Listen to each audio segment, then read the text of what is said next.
Good morning, ladies and gentlemen. I'd like to call the meeting to order. I will begin by acknowledging that we're in Treaty 1 territory in the traditional homeland of the Métis Nation. My name is Rod Merritt. I'll be your chairperson this morning. Introducing the panel members, Carrie Linkletter to my left and Lynn Nesbitt to her left. And representing the city from the assessment department is Arif Dos Muhammad. And our recording secretary is Hoda Aziz. We'll be hearing application for revision of the assessment roll in accordance with the Municipal Assessment Act. The matters for which revision is requested has been described in each application and will limit discussions to those matters. The statements that the applicant or the assessor make at this hearing are sworn testimony, and anybody speaking in these matters must be sworn in. Comparisons of assessments of properties are not considered evidence of market value by the board. The board is appointed annually by City Council and is independent of it, along with the city administration. We make our decisions based on the evidence provided at the hearing and issue a written order that will be mailed to all parties as soon as possible. Please note that the board's decision in respect to application may be appealed to the Manitoba Municipal Board if the matter pertains to assessed value or classification, or to Court of Queen's Bench if the matter pertains to application for exemptions from taxation. Should you wish to appeal, information on how to do so will be included in the board's order. In respect to the hearing process this morning, I will confirm the matters to be addressed with each applicant following the swearing in. We'll then have the assessor's testimony followed by questions that the other applicant may have, and then it'll be the applicant's testimony followed by questions. Each party will have the opportunity to summarize if they wish. Once all evidence about the application is brought forward, the applicant may leave. The process will repeat for each item on the docket. The session will close after all applications have been heard, and the board will deliberate in private and make its decisions. You will receive the order by registered mail as soon as possible.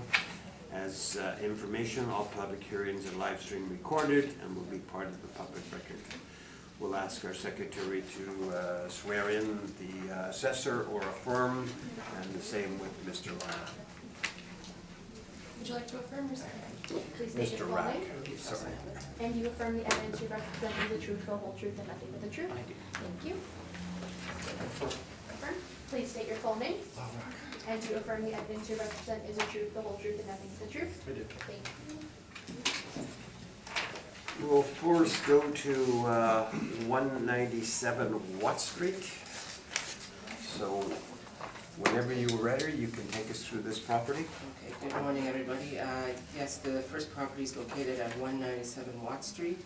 The roll number is 14083071100. The roll year is 2020. The reference date is April 1st, 2018, and the assessed value is $587,000. The number of buildings is 3. The number of premises is 1. It's a one-story building. The actual year and the effective year is between 1956 and 1958.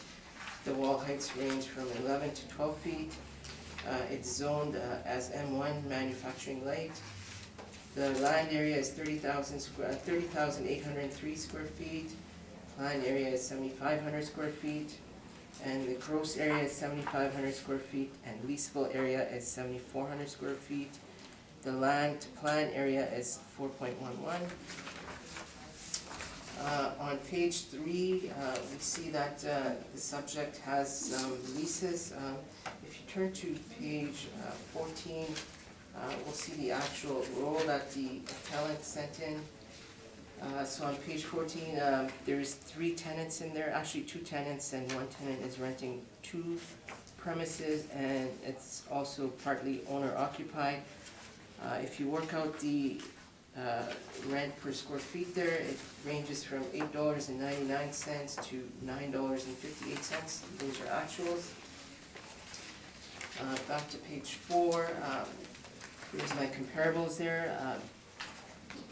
The comparables range in wall height from 8 feet to 15 feet. The Net rents range from $4.85 to $6.35.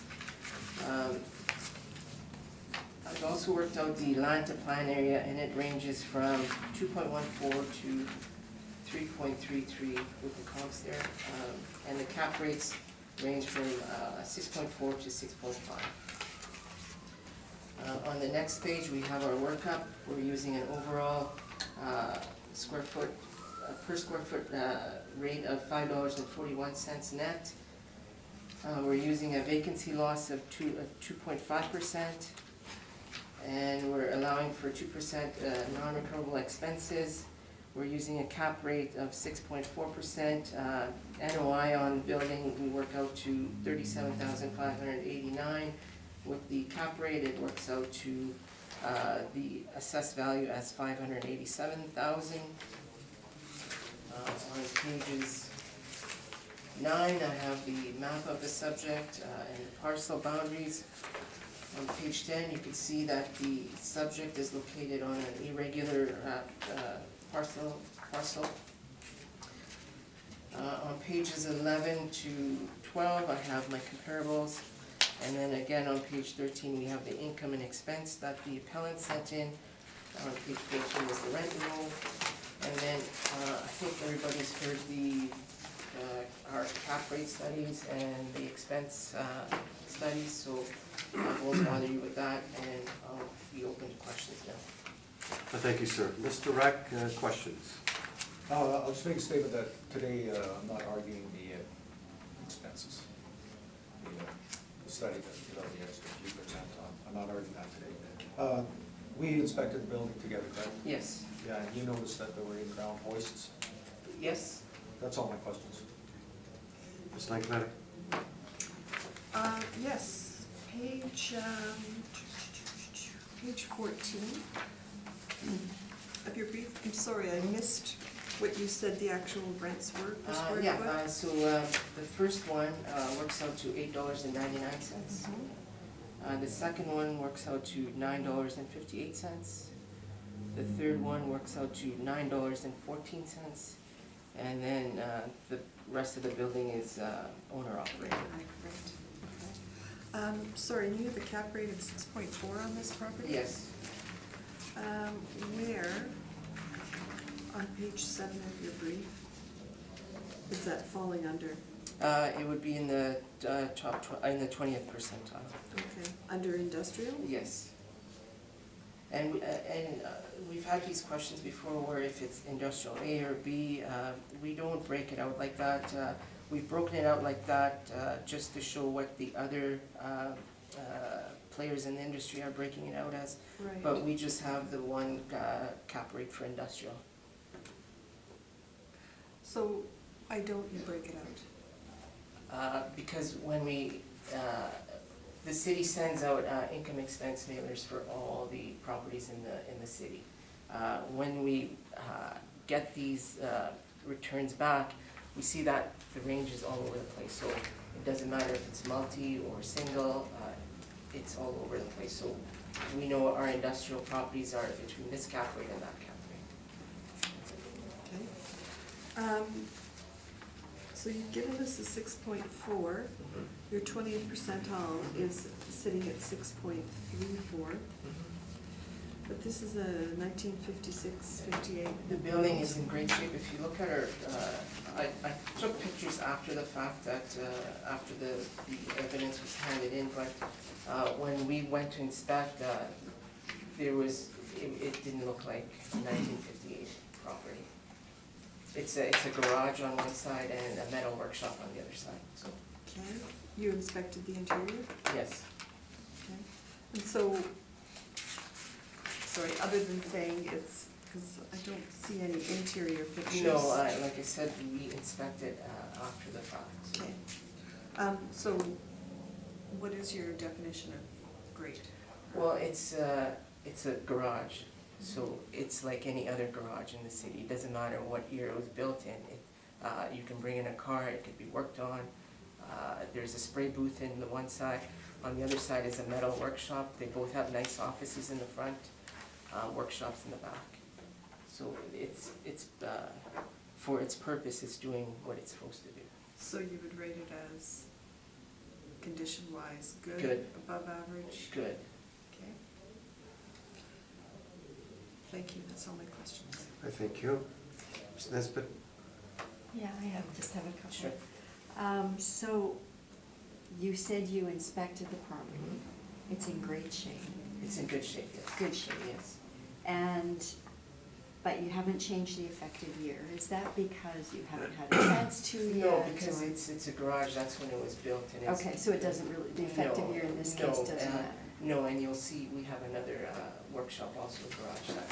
Okay, on page 2, you didn't really talk about it a whole lot, but on I was gonna page 2. summarize, but yeah. Okay, on page 2, it mentions contamination issues. Right, Could you speak to that? Mr. Lyle had presented in his evidence contamination issues. Okay, so we but just haven't heard about that yet. I was gonna ask him questions, but he hasn't presented it, so, But it's in your brief, so. it's not in, it's in his brief.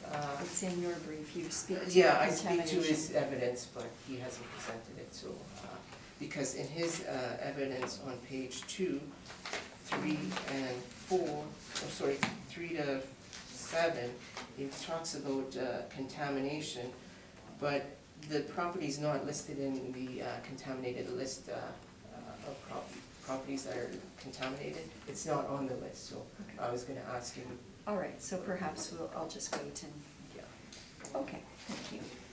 I have no questions. Mr. Rack, the floor is yours, sir. Thank you. Maybe you could talk about that issue that just probably came up, the contamination. Yeah, okay. So you can turn to page 2. And Pinson Environmental basically did an assessment of the property. You can see by the truck, and the assessor agrees that when we're there are in-ground hoists, which are a problem for contamination. So basically, I mean, you can just turn to page 3, that's all it was 141 pages, I think, the report total.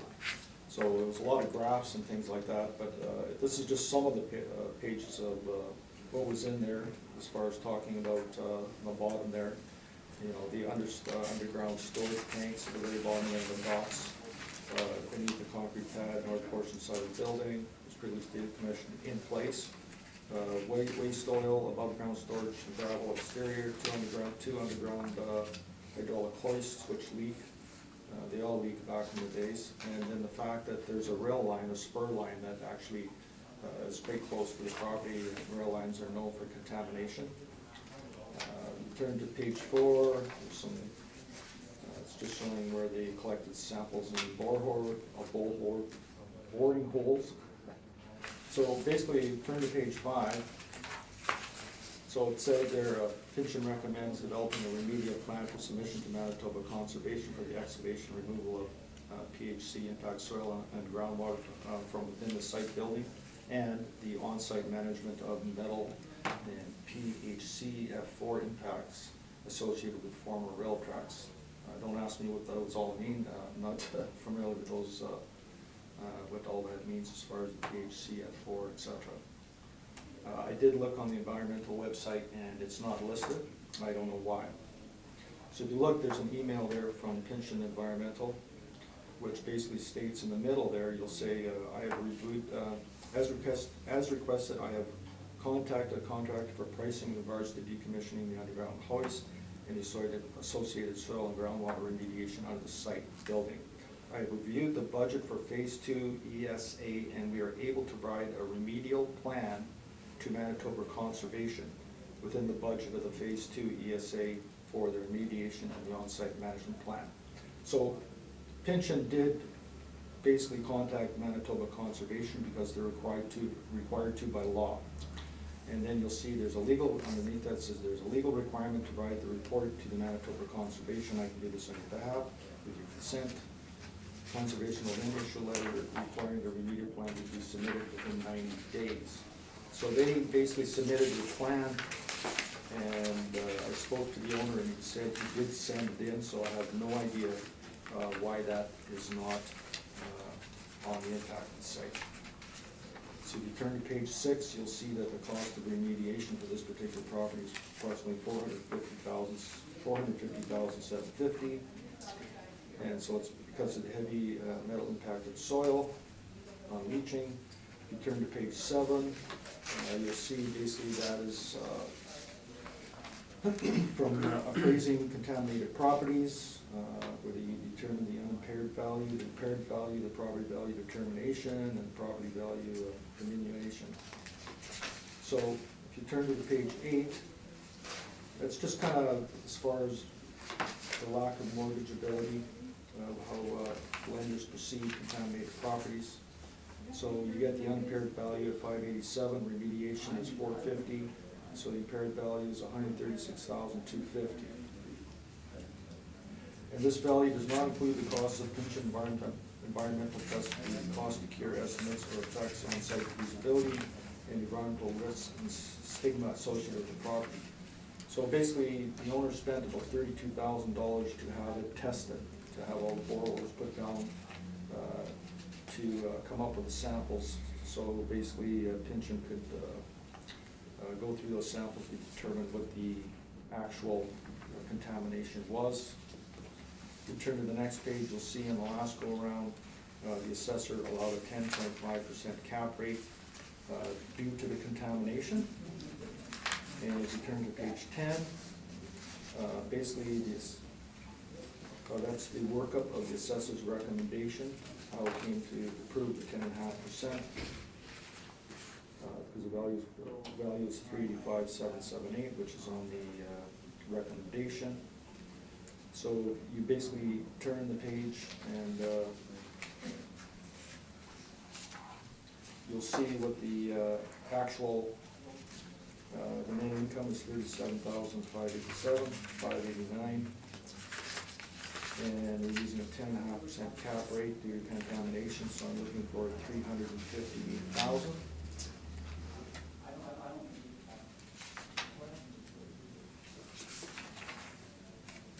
And I just want you to, I didn't provide an income expense mailer, but if you look to the assessor's page 13, he's stating the actual net leases are $890, $899, $950, and $914, which is inaccurate.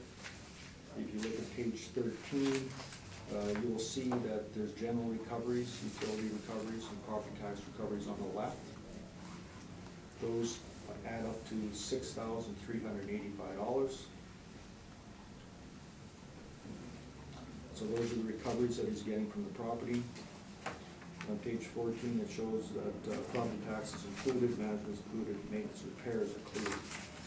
So basically, they're not recovering all the property taxes, and they're not covering all the utilities or all the general bin recoveries. They're only recovering, he's recovering $6,385.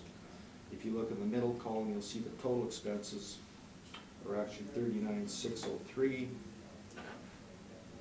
So roughly, if you take the total expenses and you subtract the actual recoveries, you're getting $33,218 for expenses.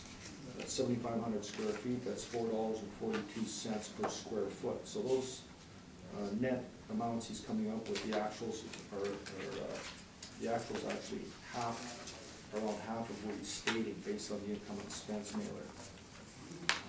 Now, there is a professional fee for $9,849. That could be removed, which would basically reduce that 442 somewhat. But those are not actual net leases that the assessor is talking about, because you have to look at how much is being recovered. Again, only $63.85. Total expenses of $39,603, which leaves $33,218 or $4.42 a square foot. So it's more, the value is actually more in line with the rents that the assessors are using. But based on that information and the fact that it is contaminated, there has to be some kind of adjustment for contamination, and the previous assessors allowed 10.5% cap rate, and that's what I'm using for my calculations, so I'm asking the board to reduce the value to $358,000. Thank you. Thank you, sir. Questions of the applicant? Yes. So, Mr. Raka, at the bottom of your evidence on page 1, It says hearing date October 23rd, 2017, so you presented this evidence at the last hearing, I take it? Yes, I did. This is a mistake on my part since it's, I'm using the same brief and I go to the front of it and change it from 2018 to 2020. So basically that was just an error of not catching that. Okay, so on page 3 of your evidence, on the top, it says, according to the act there, it's stating that any contamination must be reported to Manitoba Conservation. Is that correct? That's correct, and as you'll see on page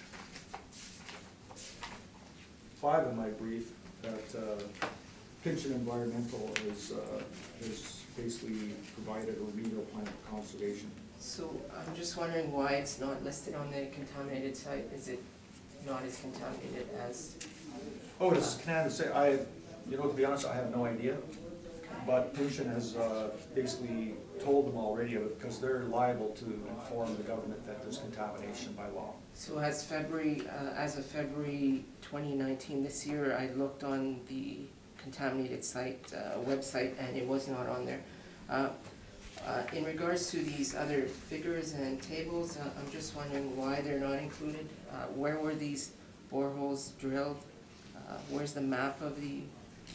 I didn't supply that because I said it's a 142-page report.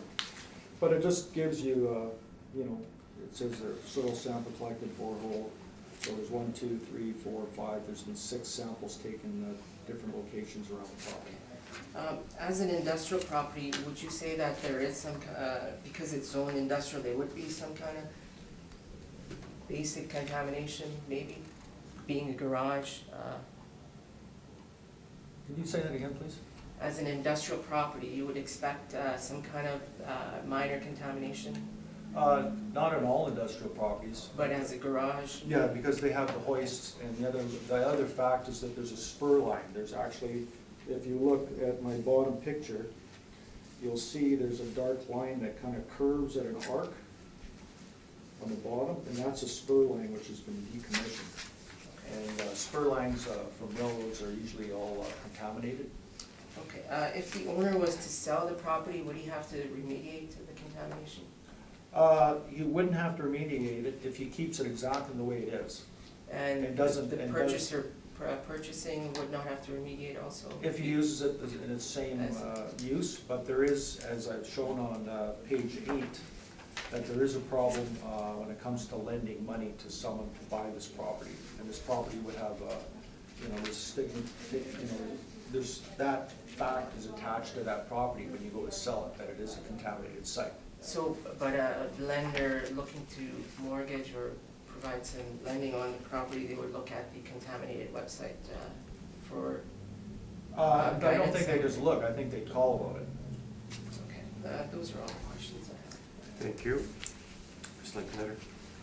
I'm just wondering, when you inspected this property together, Yes. sort of a joint question for the two of you, was none of this contamination discussed? Or Yes, did- it was. I didn't get the documents till after, so. Okay, but, sorry, Mr. Rack, are you saying this was verbally discussed with the I assessor at the time of informed- inspection? He mentioned that there was contamination, and you look at my old brief and you'll see. So Okay, so, and you're saying, Mr. Rack, that boreholes have been drilled on Correct. this property? And did you see any evidence of that? Or did you no, look I for wasn't it, you looking weren't for aware? it. I wasn't looking for it, so Okay. I didn't know. So you weren't aware? No. Okay. Yeah, we discussed it, and the boreholes are only, they're only about that big. So what they do is they basically Okay, drill a sorry, hole. I'm just gonna stop you there. So you're saying you discussed it? The discussion was, there was some contamination on the site, so look at my previous brief and you'll see what I'm talking about. So, but I didn't know boreholes were pointed out to me, where the contamination is, so. So the boreholes were not pointed out to you? No. Okay. You wouldn't be able to see them, because they're only about this big and they just fill them up. You must see it on TV or something when they take a drill and they shove a cylinder in there and they pull it out and pull you it get out, a, yeah. and then that part is sent for you know, for them to determine what the contamination is. And they'd be, I mean, that's why I listed, there's about 6 or 7, or 1, 2, 3, 4, 5, so there's 6 holes that put in the ground. And it's just a map that just shows dot here, dot here, dot there. Okay, and this is all contained within that 100 and... About 140 page. some odd pages. Okay. Yeah, there's probably 50 pages of just graphs that, I just put the relevant information to show that it was done. And you have no idea why it's not on the contamination list? I have no idea. Is this something that the owner is liable for, like, they have to do it themselves? No, that's why I pointed out that email from Pinchon, where they said that they have reviewed it and they have provided a plan, remedial plan to Manitoba Conservation. They're required by law Right. that they're doing this testing, they have to inform the government. They can't, and that's why that email was sent, stating that fact, that they've informed the government of what their plan is. So I don't know why it's not, I have no idea. Does the owner have a plan to sell this property? No. Well, I guess he's retired, so I guess eventually he will sell it. Right now, it's a hangout for him. He basically goes there during the day and works on some friends' cars. When we were there, he even showed he's got like a little mini disco ball up in the ceiling at pizza parties, and he tried to get the light to shine on it, but it didn't work. So right now it's a place for him to, he's just recently retired, so it's just kind of a place for him to hang out for a while.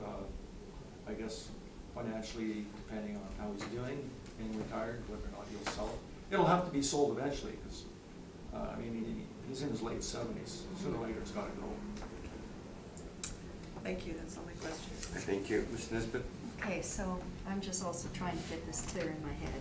There was the report done by Pinchon, together with recommendations, or findings and recommendations. Correct. There was a legal requirement to report to conservation. And it says, and I can do this on your behalf with your consent. Was that consent given? That, Or did the company? okay, I'll correct, I'll let you know. Basically, what they submitted was the budget. So Pinchon submitted the budget to conservation, which they have to do legally. What she's saying, A remedial plan within the budget. right, so they submitted it, It was submitted? yes. And was there ever a letter received from conservation despite the fact that it's not listed? A letter received, It says conservation will then issue a letter requiring the remedial plan. I don't know that. So we don't know if there was anything returned from conservation which would indicate their agreement that there was contamination and to go ahead and basically require them to clean it up. Like, I'm just looking, conservation will then issue a letter requiring the remedial plan to be submitted. Was a remedial plan submitted?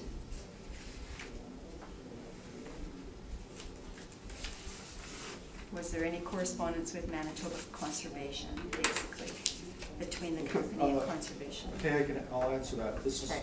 okay. So on that email, Mhm, they submitted, mhm, Pinchon submitted a remedial plan. mhm. What the, To conservation? right, now what the other thing is on the, it says there is a legal requirement to provide the report to Manitoba Conservation. Mhm. That is the report Pinchon put together. Yes, That's all the information of, the big report, The big report. 142 pages, Right. whatever. so that's what the owner is supposed to provide. Okay, Pinchon had supplied the remedial plan. right, So Pinchon did send in the remedial plan. to Manitoba Conservation. Correct, so they know the remedial plan. Mhm. So it's the owner's responsibility, or Pinchon, to send in the report. Right, and it was done by somebody. Yes. So conservation knows from the remedial plan that there's a problem. Okay, So it's two different documents. then conservation will then issue a letter. Correct. Do you have the letter? No, I do not. Okay, and it's not listed on the website anywhere, or has I it looked- ever been listed and then I taken looked off? and it's not, I don't know why. But they did get the plan. They got the plan. They got the plan on how to fix it. Okay, I'm just looking for the part B. Yeah, Right? I never thought of actually asking whether or not he got a letter, just didn't Mhm. occur to me, because the email kind of states that they submitted how to fix it, how to remediate, and the owner's supposed to provide the 141-page report. So to the best of your knowledge then, the issues identified in the plan have not been addressed, they're still there. They're still there, that's correct. Okay, thank you. Thank you. There, can I say something? Sure. There would be a point to which, if this was developed, they would have to go ahead with it. As long as it kind of stays exactly the way it is, he's okay. So this was all done because the property was gonna be sold, because he was getting divorced. So underneath what was happening, he was required to go ahead with the steps of whether that he was actually selling the property, which required this, the report. Since then, he's got the building, wife has everything else. Okay. Summary, Yeah, so this contamination study was conducted 3 years ago. It's not listed on the contaminated list of properties on the website. We feel that all industrial zone properties will have some minor contamination. The selling of this property will not require remediation. And based on the calculated net operating income and the cap rate used to take into account the age, size, and location of the subject, we believe that the assessed value of $587 to be an accurate representation of the market value, taking into consideration the actual rents collected. Therefore, I respectfully ask that the board confirm assessed value of $587,000 for the 2020 roll year. thank you. Mr. Racker? No, I'm good. Okay. We'll go on to Wall Street, 983. 931, please. I'm sorry, 931, please. 931? Yes. First? Yes, first. Actually, I'd like to keep it in at the 983 if we're gonna do all the walls at once, so. Yes, we because were my gonna do that. evidence- We were gonna do that. We're gonna do all the walls together? Correct. Okay. So do you want us, My evidence follows a line, because these properties were sold as a package deal. So if we could go to 983 Wall first, that would be great. Mr. Racker, are you okay with that? That's how it's listed on the, Yes. Well, Well, anything to resolve, yeah. to Why I'm resolve ask- it, so, go ahead. Why I'm asking is for 931 is I have my questions on your brief for 931 about the appraisal, so that would just, and I talked about the appraisal in 983. okay, then that's what you want, 983. I'm not going to argue. Okay, so we'll go according to the docket, 983 Wall Street. So the evidence that you present for 983 is applicable to 9, There was an opinion and value done by Colliers on the okay, portfolio of properties that were Yes. sold. yeah, So in the report, there's sections that talk about different properties, but Okay. it all flows to that. that's fine. So your presentation then, Okay, so this property is 983 Wall Street. Roll number is 13096006500. Roll year is 2020. Reference date is April 1st, 2018. Assessed value is $1,063,000. It's the number of buildings is 1. The number of premises is 1. It's 1 story. It was built in 1953, and the effective year built is 1953. wall height is 16 feet, zoning is manufacturing light. Land area is 27,438 square feet. The plan area is 12,500 square feet. The gross floor area and leasable area is 12,500 feet. The land to plan area is 2.2. On page 3, we see that the subject sold, and like I said, it was sold as a part of a portfolio of properties, and I'll get to that in a minute. We see that there is a long-term lease in place, started in May 1996 for 25 years and 4 months. They're leasing the whole building, and the net rent they're charging is $5.25. On the next page is our workup. We're using a net rent of $8.74 with the 6% vacancy loss, but I believe, I'm not sure why we're using a 6%. It's been leased for 25 years. We're allowing 2% expense. We're working out the net operating income to be $97,828. We're using an overall cap rate of 9.2%, and that works out to an estimated value of $1,063,000. If we turn to page 14, we can see there's the sales questionnaire for the building as it was sold. If you note there, the first question, the consideration for the building was $940,769. That was in June 14, 2016. That was 21 months before the reference date. There were no other real estate included with this property for this consideration. If on question number 5, they're valuing the property at $948,869. If you look at question 32, they're using a cap rate of 5.6%. On page 15 to 22 is the Collier's opinion of value on the property. On page 17,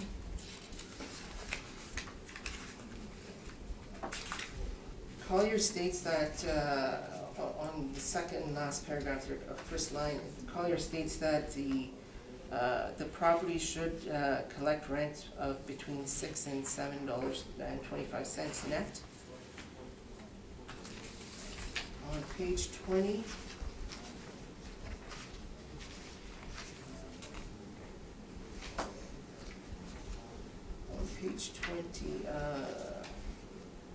third paragraph, the second sentence there, it says the oldest building is 983 Wall Street, and it is in overall good condition.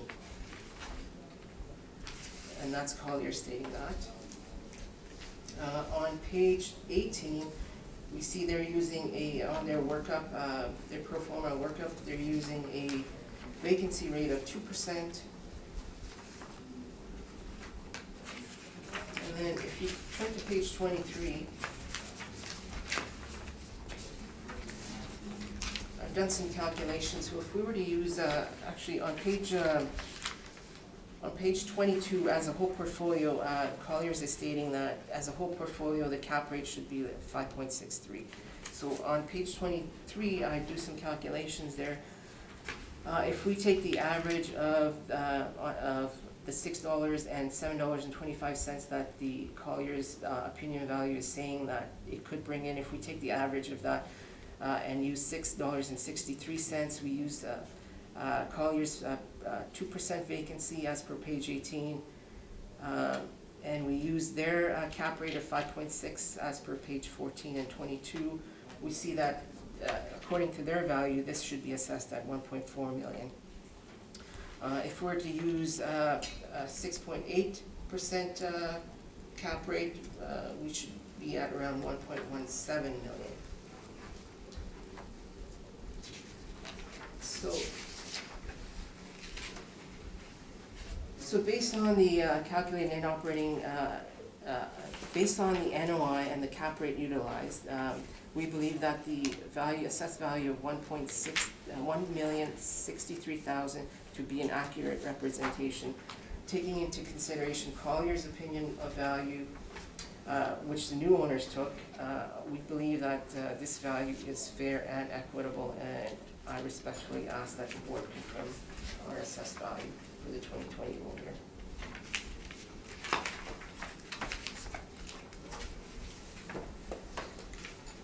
And I'm open to questions. I thank you. Mr. Rock, questions? Yes, where did you obtain this document? The Colliers, Yeah. it was provided to us with the application. With the sales questionnaire, or? No, with the sales questionnaire came with the application. Application for? The board, the appeal application. And who's the name on that appeal? I think you have it, maybe you were the authorized agent. I don't know, you have, it's just your name on as the authorized. Okay, well, I never supplied this. Okay, or it could have been in last year's evidence, I'm No. not sure, but we have it, so. Okay, so let's assume that you got it from the sales questionnaire. It probably could have come with that. So, all these pages are from the same appraisal? Sorry? All the pages you supplied are from the same appraisal? Yes, yeah. Okay. So in your opinion, this appraisal basically. It's an opinion of value, it's not an appraisal, but It's it's not an an. appraisal. But on the sales questionnaire, they also state that there was a appraisal done.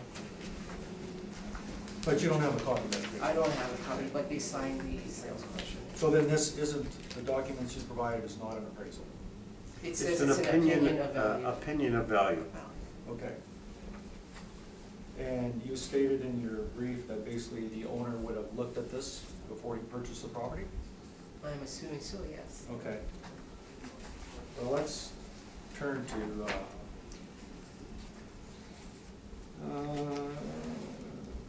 turn to page 13, it's on page 13.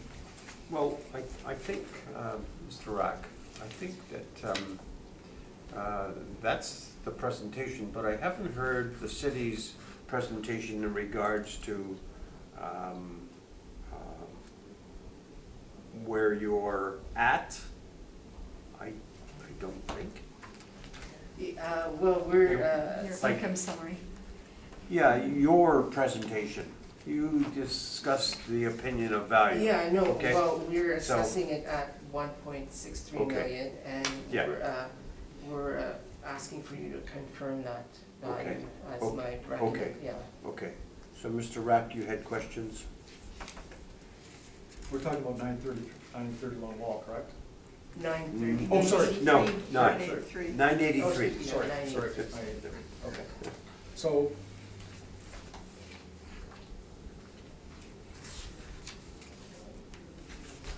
you, on page 13 of your, well, since it's a different brief, when you look to see the page that it's on. Yeah, on page 13.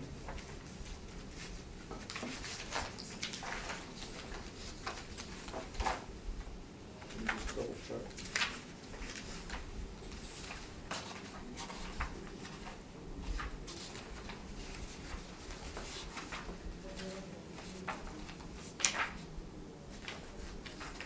Basically, take a look at the sales questionnaire. And on the sales, That's on What 14. what page is that? 14. 14? Okay. so Yep. basically, as you stated, that the date to which the property was agreed upon, the sale price was actually June 14th, 2016, correct? Right, 21 months before the reference date. Okay. Now let's turn to page 16. The Colbys opinion of value. So on the top here, executive summary, it says, we have analyzed 919 to 983 Wall Street from the perspective that if it may be marketed for sale as an industrial use of property and as an investment product for real estate investor, the effective date of this report is March 27th, 2017. So that's actually, as you say, 9 months after you purchase the property. And Sorry, where are you looking? The executive summary. Page Okay, yes, 16. yes, sorry. So this was actually put together on March 27th, 2017, correct? As it states? Well, I guess they're doing a, yeah, I guess so. So, so your statement that the owner actually looked at this before he purchased the property, that would be incorrect. Well, on page 14. Gentlemen, you know, let's do something here. I mean, I'm not sure about, you know, there's an opinion of value, it's not a, it's in regards to a listing, but basically, I think we're after the city's position, okay? And that is what you presented, okay? Right. And there should be questions, I guess, Mr. Reck, okay? So, but the 17, I don't know how that comes into play, because we have an 18 evaluation, okay? So, and like I say, they're not here to, you know, it's just pieces. We understand that there's probably like a portfolio sale, and it involves 3 properties, so, you know, we have to put a value on each of these items, Correct.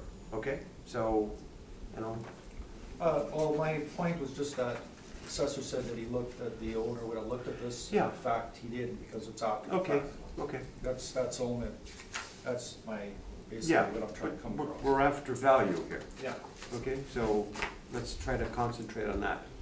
okay Yeah, then. well, my point is that the sales questionnaire on question 5 on page 14, it says they did have an appraisal done, and that came in at $948,000, and we're stating with time adjustments, because it was, you know, 21 months before, we're saying that our value is, after time adjustment, should be pretty much correct.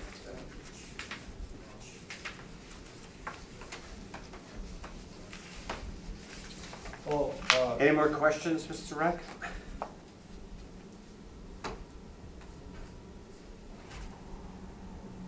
any more questions?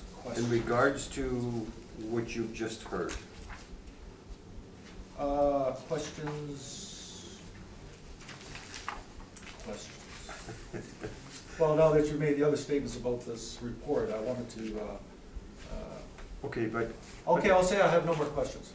okay, I'll address this in my okay, good, presentation. okay. Ms. Lakeladder? Yes, page 10 of your brief, you've got an overview of the property.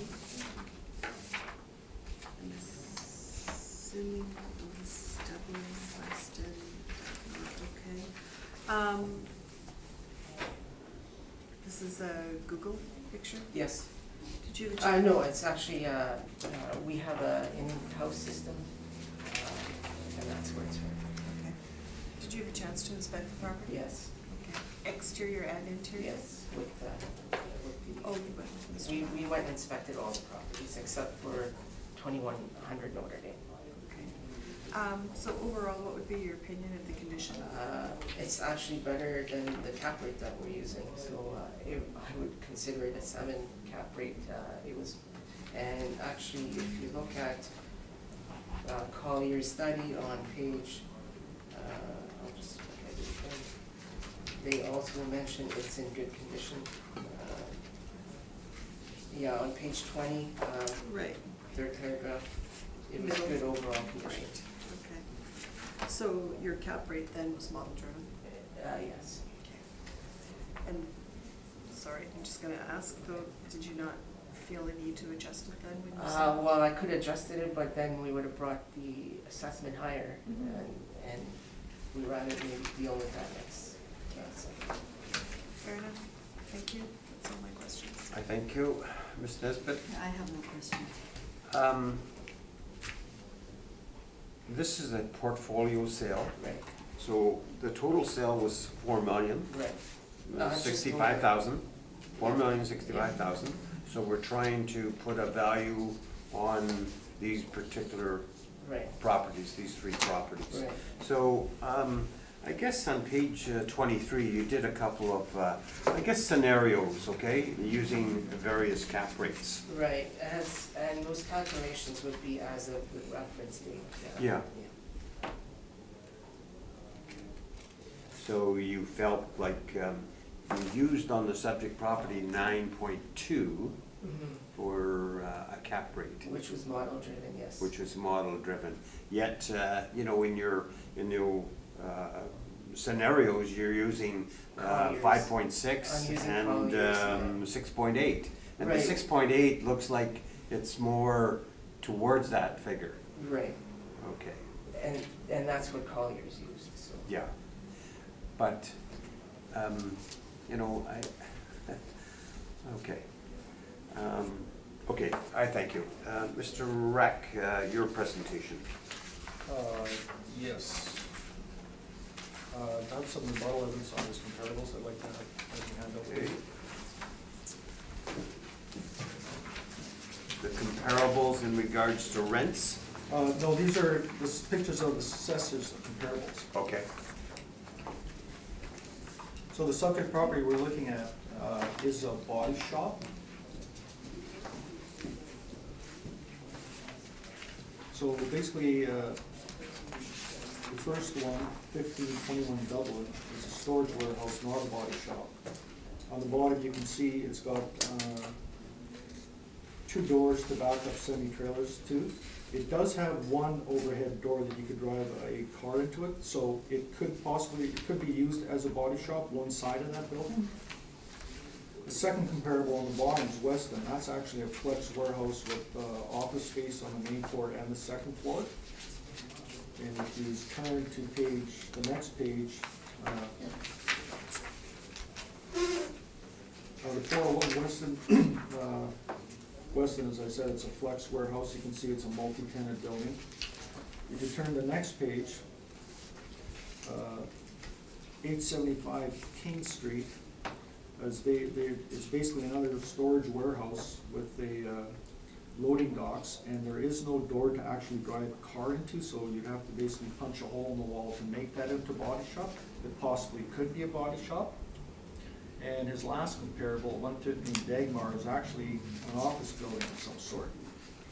So you can see the side entrance in the middle picture. On the bottom, it's hard to see the address, but the address is actually known on Dagmar. But if you turn the page, again, you can see that that's the same building. Google Maps has put Dagmar on the street, and the bottom picture is the side door of 115 that you can see. So 115 Dagmar is actually an office building, so that's not comparable.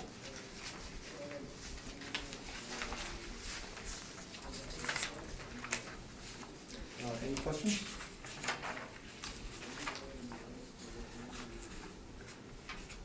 In regards to the rebuttal? That was your presentation, okay. Well, that's just my, Just I have- the rebuttal. No, Oh, Just like that? Did you have a chance to inspect these properties, Mr. Rack? those ones? No. Are these photos that you took? Those are from Google. Okay, I've actually included those in my brief also. right. So you didn't do an exterior inspection? Pardon? I'm sorry, you didn't do an exterior inspection? No, I was just looking to see if the properties are actually similar to the subject. One's actually an office building, so. Okay, thank you. That's all my questions. I thank you. Ms. Nesbitt? No questions. Okay, Mr. Rack, your presentation. As you can see that on the first page, there's a picture of the actual building. It's Mako Auto Body. On the front of the assessor's brief, you can see that basically it was built in 1953, effective year is 1953. That means that there was no substantial amount of money spent on renovation, so basically you're looking at a 1953 building. In my opinion, it's an average shape, it's not in good shape. It went up 25%. The lease is still in place. It hasn't changed that much. So if you turn to the page, you'll see that the actual net income is $65,625. There's some asking rents, 2017 asking rents. That kind of show that comes into, these are all industrial buildings. The first one in Furby is actually Furbo Auto Supply. So it's actually quite similar to the subject. The bottom one on Oak Point Highway is Fender's Auto.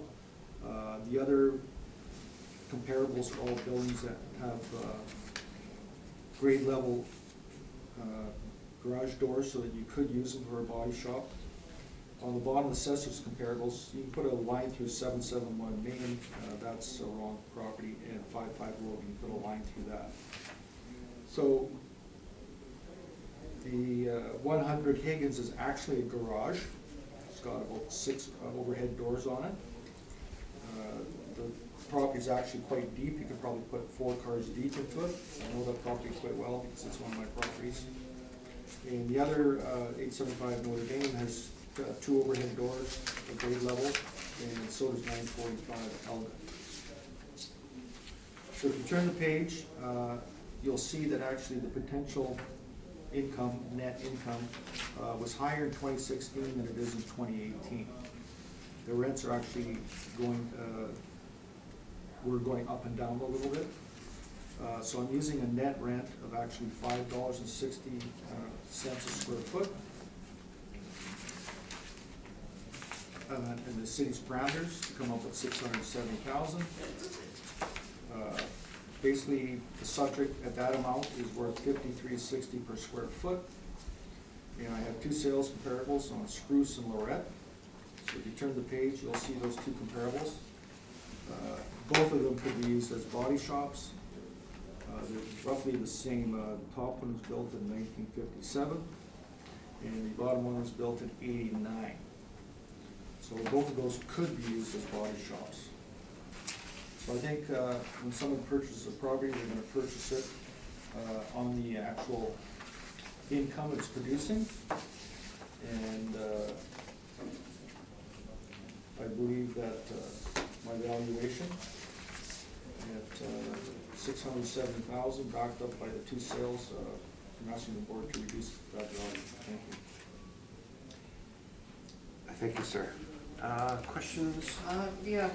So your comparables, you're using the comparables on the bottom there, the assessor's comparisons 2020? Correct. So a lot of those, like Washington, has 40,000 square feet almost. Yes, that's correct. And the subject has 12,500. Correct.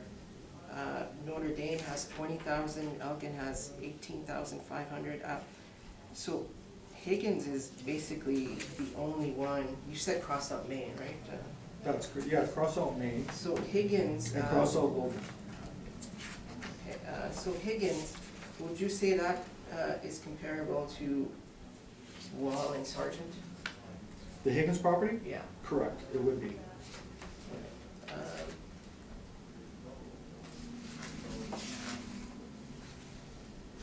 I don't have any further questions. Thank you. Ms. Linkletter? So you are agreeing with the cap rate then? Sorry, didn't hear you? I'm sorry. You're agreeing with the cap rate at 9.2? Correct. No questions, thank you. Thank you. Ms. Nesbitt? Okay, these assessor comparisons that you used, can you show me where they are in the assessor's report? Because they're- I'm having a hard time here. Well, those are just comparables that assessors used on different hearings. Oh, this is in relation to his page.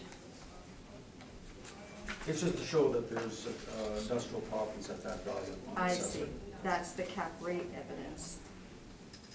Let me just make sure I'm looking at the right one. Where? Can you show me his page, please? Pardon? You say these are the assessor comparisons. I'm trying to find it in the assessor's report. No, I said those are comparisons from other briefs, like other properties that have been appealed. But we don't have any information related to those other appeals, so, No. in front of us, so we No, don't it's- really, It's the same thing as the 27 asking rents I have above. It's just, that's some more information as to what rents are. I mean, those are just some comparables an assessor used on another hearing. okay. I guess Actually, if you want, I have rebuttal evidence on those rates, but I'm not gonna add them in. Okay, no, that's fine. And your NOI is significantly different, and that's because of the rent per square foot that you're, Correct. okay, thank you. I thank you. Mr. Rack, I guess looking at your potential income, net leases, you've got the potential income of 70,000, and you know, the figures that you present here, the only one that is in 2016. So, and they've gone, you know, down. So how do you get the 70,000? I'm using the 2016, 69,994. Okay, The computer, you know, when I'm yeah. punching it into my automated brief, I just Okay. rounded up to 70,000. So the difference is roughly $3 a square foot, you know, from what the city is at and what you're at. And you're using the same cap rate, hey? Yes. And you've done sort of like a little mini, you know, direct sales comparison approach there at the bottom. Yeah, it's just a, Just a ballpark, yeah, to show that, you know, I'm looking at it two ways. yeah. I'm just looking to see whether or not that rent that he's getting, because, you know, he's getting $560 net. And it's a total net lease, he's getting all the recovery back and everything, just to see if that is actually indicative of what market could be. So you concluded that the cap rate is the same as the city? Yes. And what made you arrive at that decision? Basically, I looked at some other properties and I was happy with what the computer came up with. I mean, it is a 1954 property. Being a body shop there, I haven't looked to see if there's contamination issues. There could be, there may not be. But it's, the building's pretty rough inside, actually. Okay. I thank you. Summation, either party? Sure.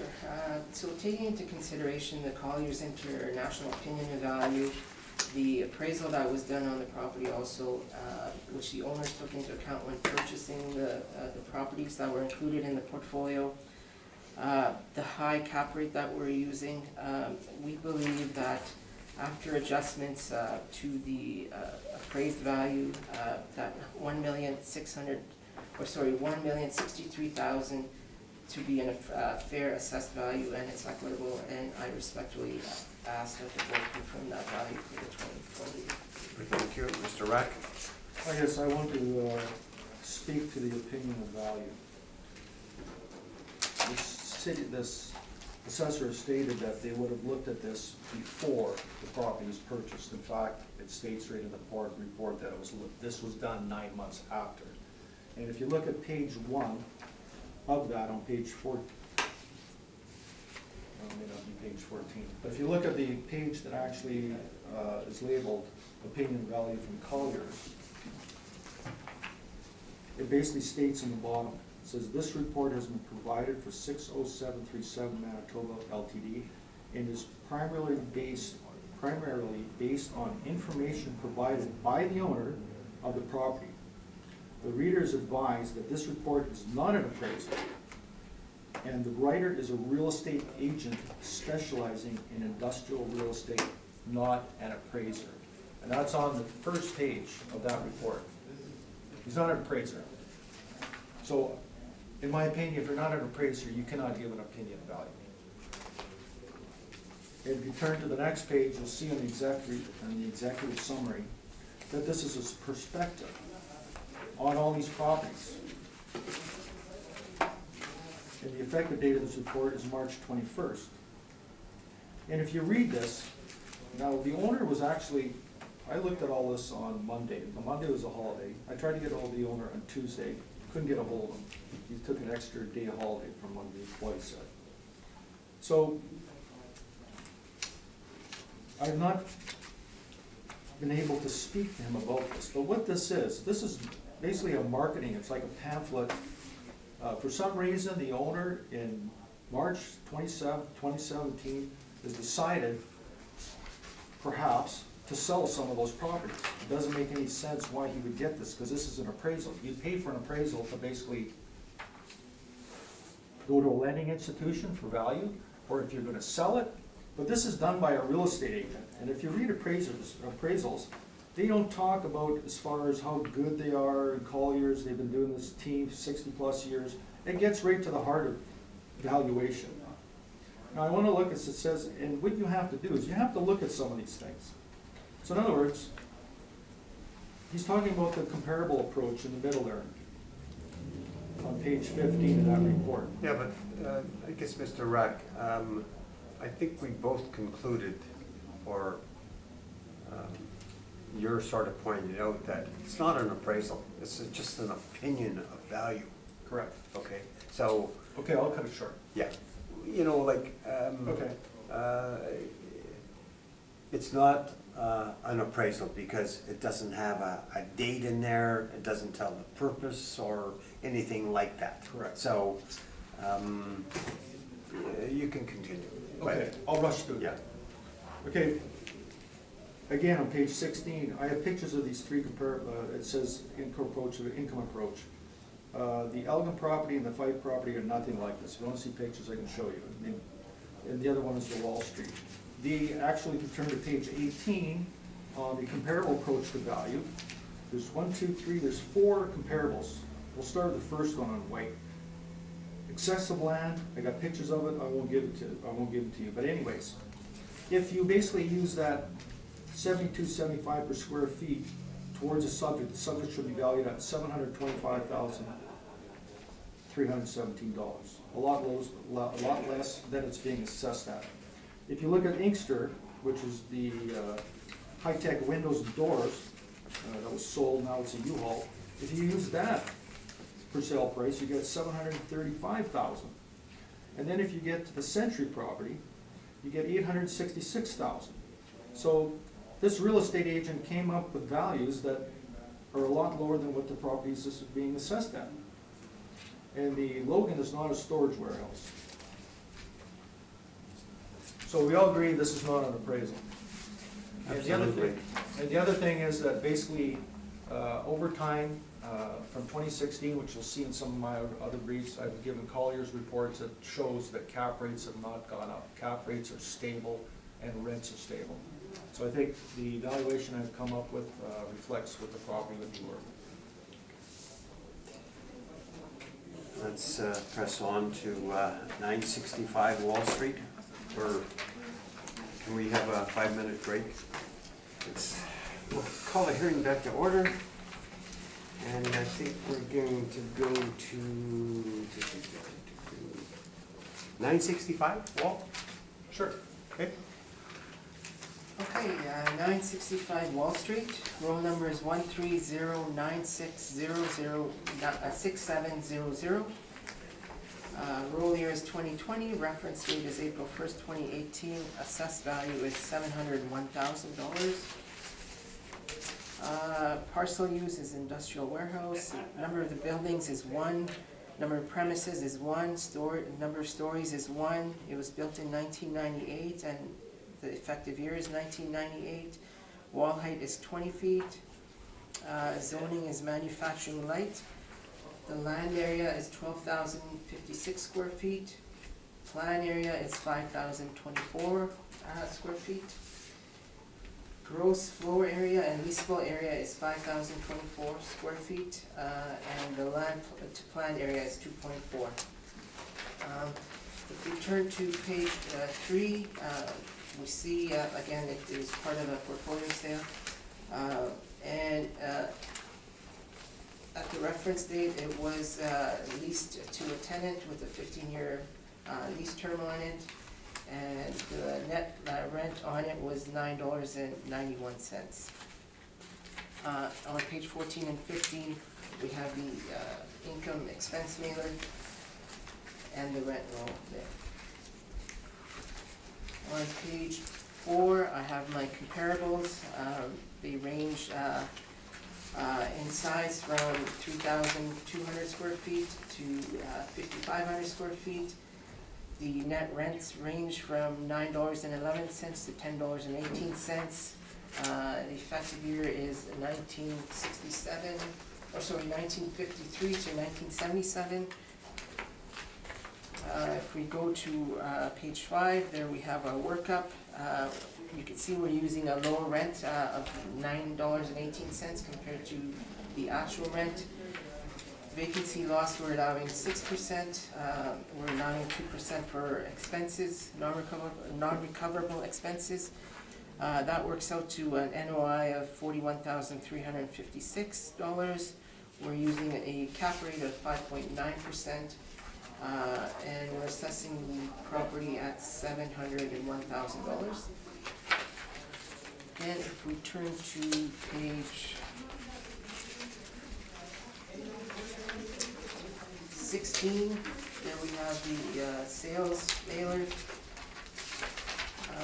Again, you can note on question 1 there, the consideration for the property was $598,000.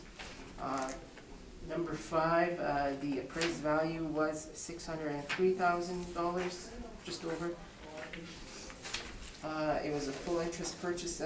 Question number 15, you can see the overall condition of the building was good. And question number 32, they relied on a cap rate of 5.6%. I just want to point out,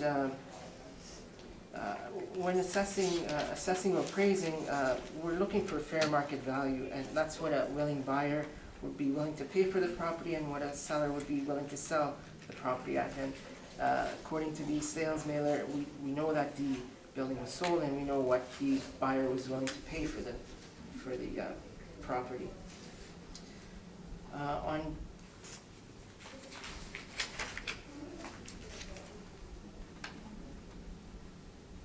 On page 19, the second last line,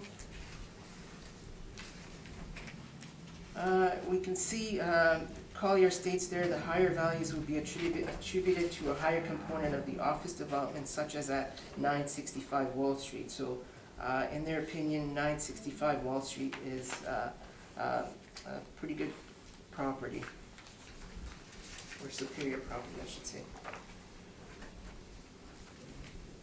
On page 20 again, Collier's used a 2% vacancy rate when they were doing their calculations, and they used an overall cap rate of 6.8% for the whole portfolio. But we know the buyer on page 16 relied on a cap rate of 5.6%.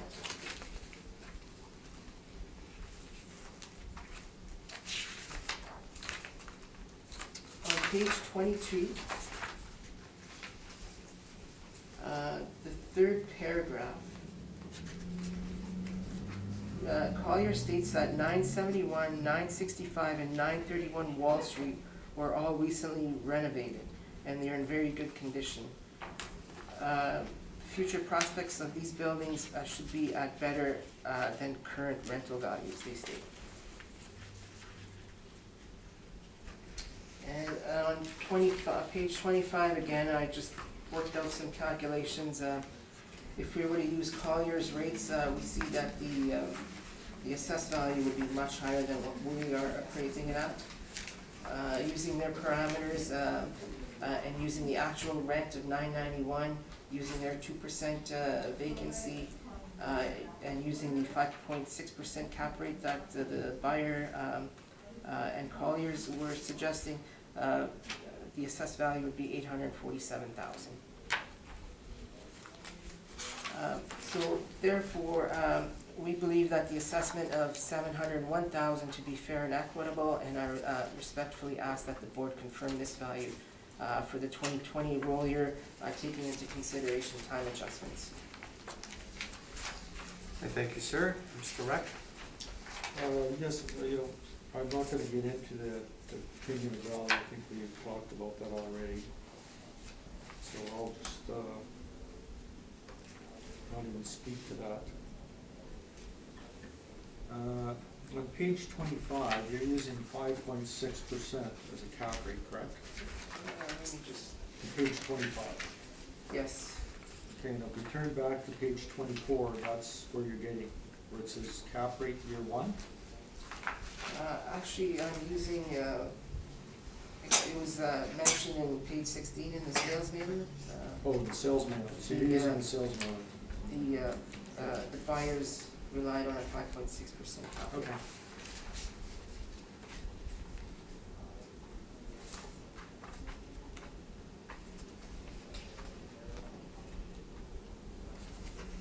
So if you turn to page 7, where you've got your cap rates, and you're using 5.9%. Right, So that's at the far end, as that's before the 20th percentile, where most of the cap rates run to the 20th, Right. 80th percentile. So you're using quite a low cap rate for the property, correct? correct, because on page 22, Collier states that the building is in very good condition and should command better than current rental values. Okay. And you can see that within those cap rates, Collier's is using 6.5 to 7.25 for the quarter one. CVR is using 6 to 6.5. Cushman & Wakefield is using 6.5 to 7. So, and so basically on this report that you've brought in here from Collier's, there's no study in that report, a cap rate study within those pages, is there? I can't speak to what Collier's or the other, how they work out their cap rates, Okay. but this is what the buyer relied on, so. Okay. I think those are my questions. I thank you. Ms. Linkletter? I'm just not clear. This Collier's report that you have, the opinion of value, sorry, how did you obtain that? It was obtained by, when we had the sales mailer come in, this was Okay. attached to it, so. Okay. So it was provided by the owner. Right. Thank you, that's all my questions. I thank you. Ms. Nesbitt? No, I have no questions. I just have one question. What is the purpose of the questionnaire in regards to, like the sale of the property? For our studies, for the assessment, we'd like to know what the buyer paid for the property, what they relied on. So, I'm just looking at the questionnaire that they completed as at, I guess it's March 31st, 2000, is that 17? Yeah. So, I'm just trying to figure out, Sorry, where do you see? oh, okay, on the questionnaire. Oh, that's when they yeah, sent it in, yes, Yeah, okay. that's when they signed it. Okay. So, but the reference date is a year, After, yes. after. So, but they put down a value of about 600,000. Right. Okay, so I'm just trying to relate to where the city's at and what they have. There's 21 months of adjustments, time adjustments. We Yeah. know that industrial properties in the city are in high demand right now. So we know what time adjustments to make. Okay. I think it works out to about 2% a month or so. Yeah. I thank you. Mr. Rack, your presentation? Yes, when you're looking at these properties, you basically have to get comparables to basically show that the rents you're using are compatible. So I have some rebuttal evidence here I'd like to hand out. We did go to inspect the property, and actually, we couldn't get into the property.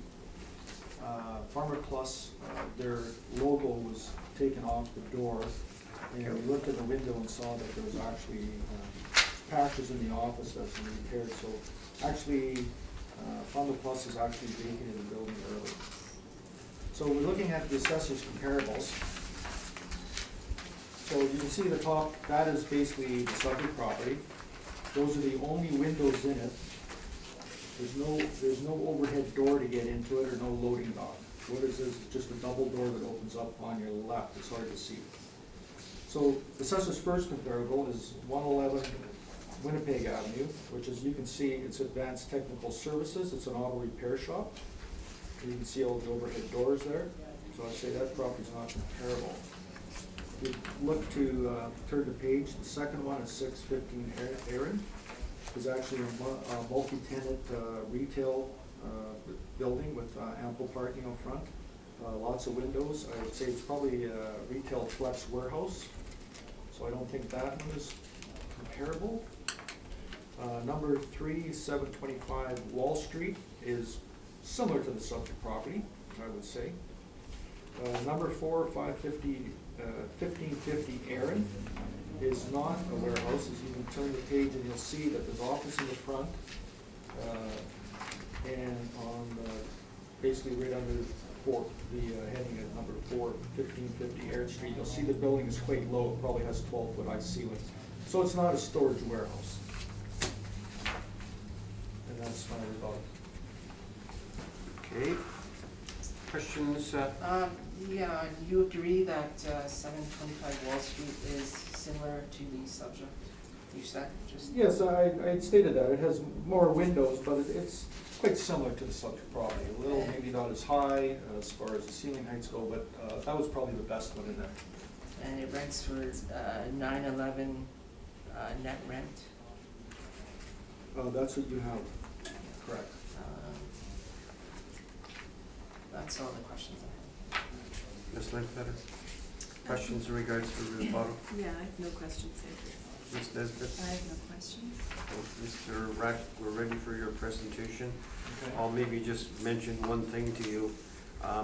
In your brief here, I think you might want to look at the gross rent.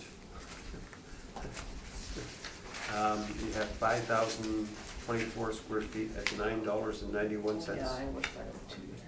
Yeah, there was So, I have a note on my brief here, Yes. check workup, and I Yes. never got to it. it comes to 49,788. 49,788. Yeah. Assessed So- value with your with those values work out to 688. Anyways. It works out to, sorry.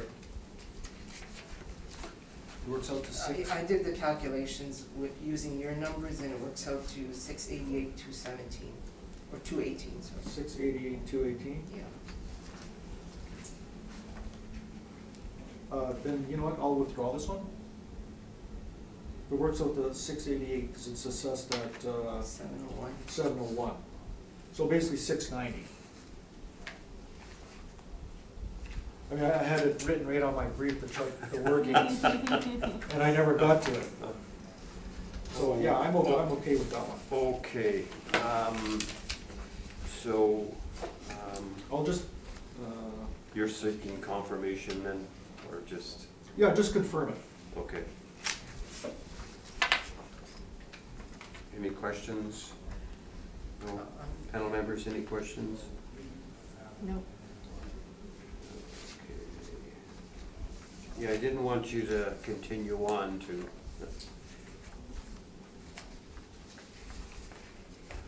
Yeah, I was using the actual rent at $991, which is a little higher than the assessors.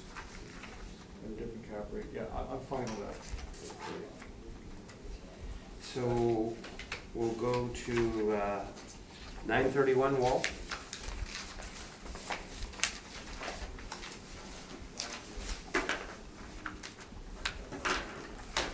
Thank you for pointing out the error.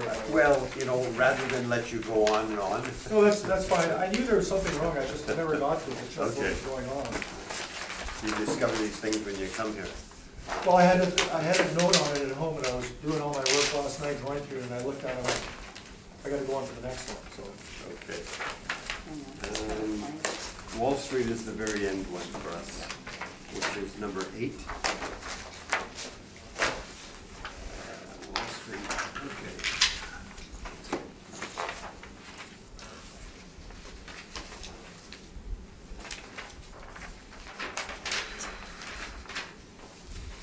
So we all okay? 931 Wall?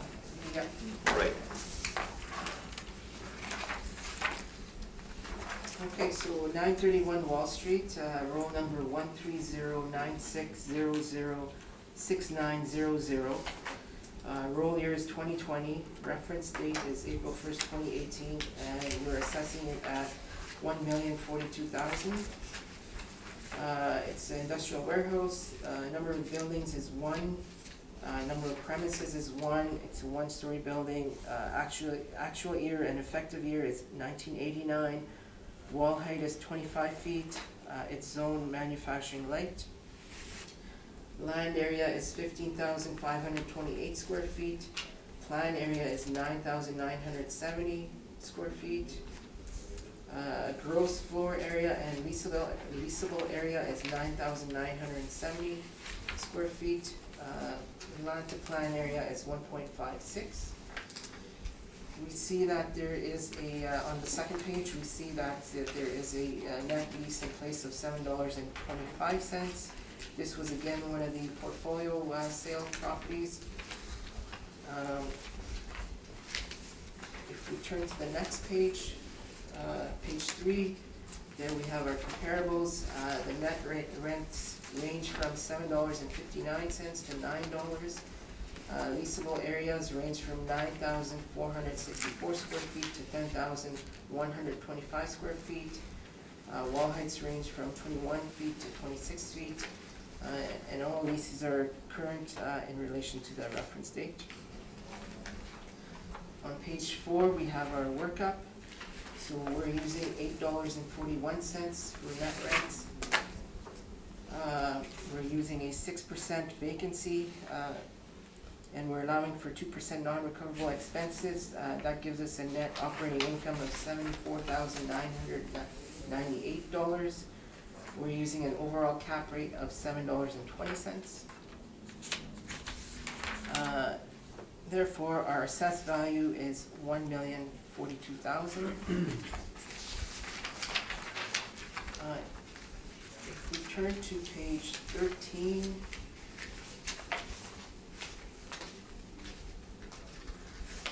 there is the sales mailer.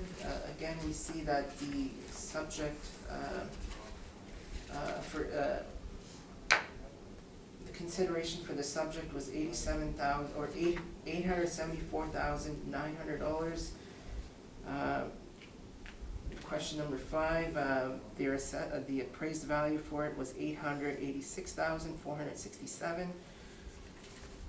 Question number 15, the buyer states that the overall condition of the building is in good condition. Question number 32, again, they're using a cap rate of 5.6%. And again, if we turn to page 16,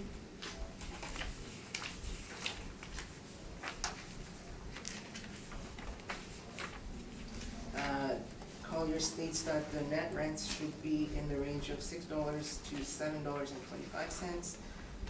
On page 19, third paragraph indicates 931 Wall Street, 971, 965, and 931 Wall Street are all recently renovated. They're single-tenant buildings and they're in very good condition. They also state that future rental prospects for these buildings is at or better than the current rental values. And then on page 22, again, I do a little calculation. If we were to use Collier's figures using the 5.6% cap rate, we see that we would be assessing the building at 1.2 million, basically.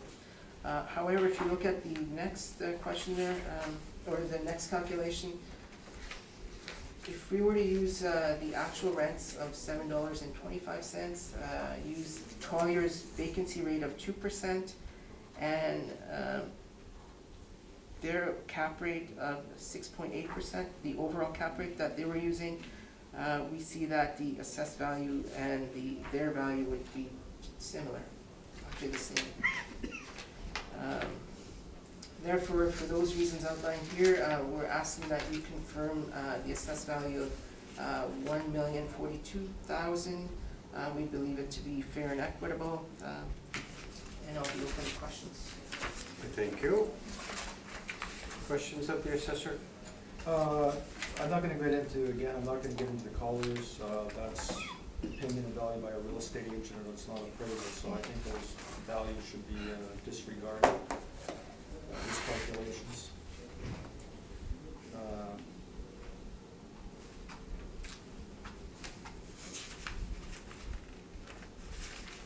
And that's all, I don't have any further questions.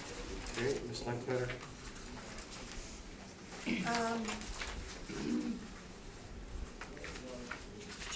Just out of curiosity, on page 19 of this Collier's report, that you had just read out, you Yep. gave all the addresses on the wall, and you said, or it states, are all recently renovated Right, and in very good condition. right.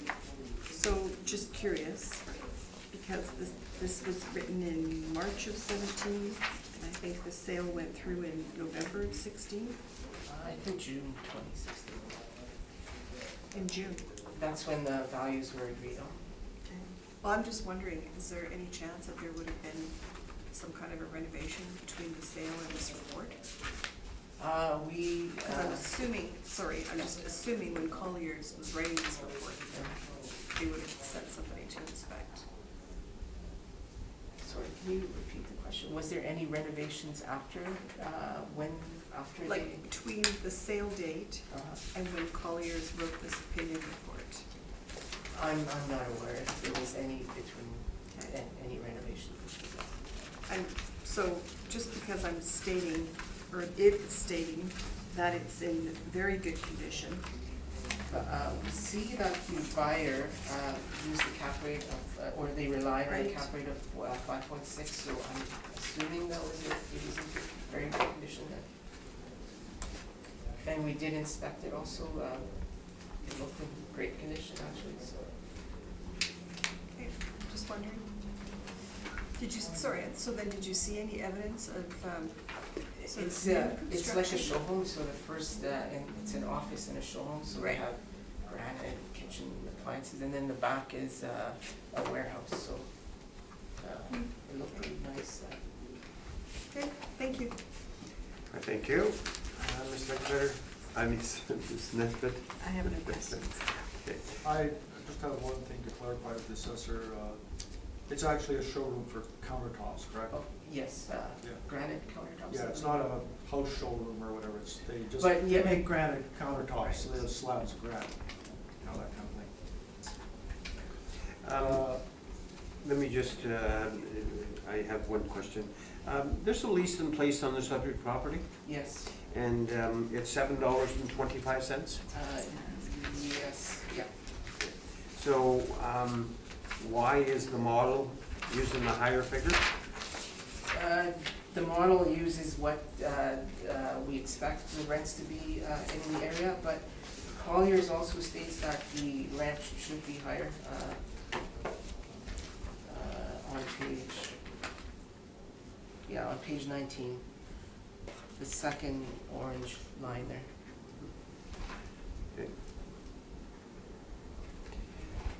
Mr. Rack, your presentation? Yes, I just have some pictures together on this. Okay.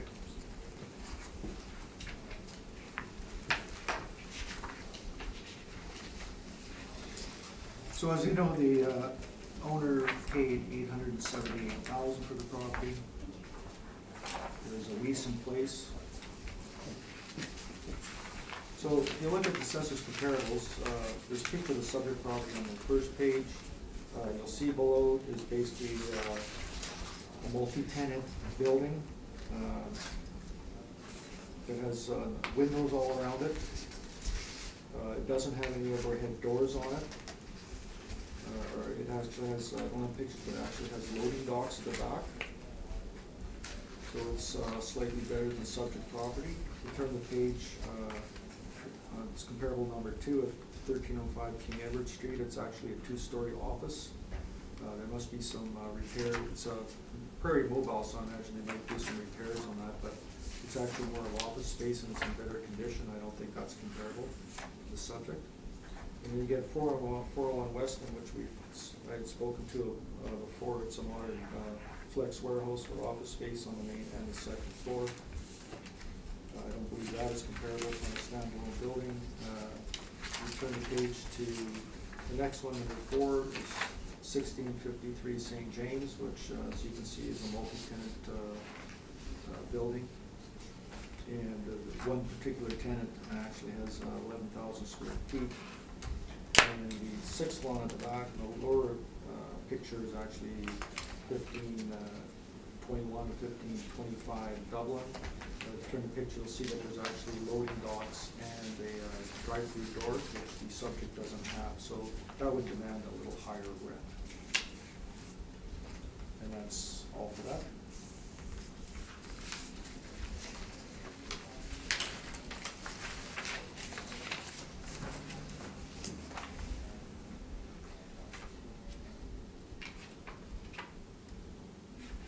Mr. Rex, are you done? Yes. Okay, thank you. Sorry.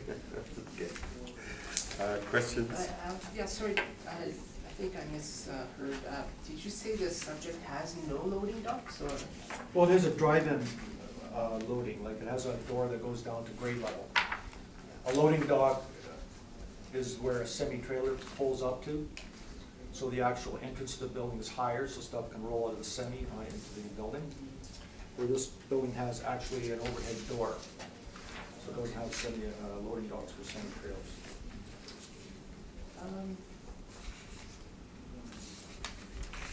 I don't have any further questions.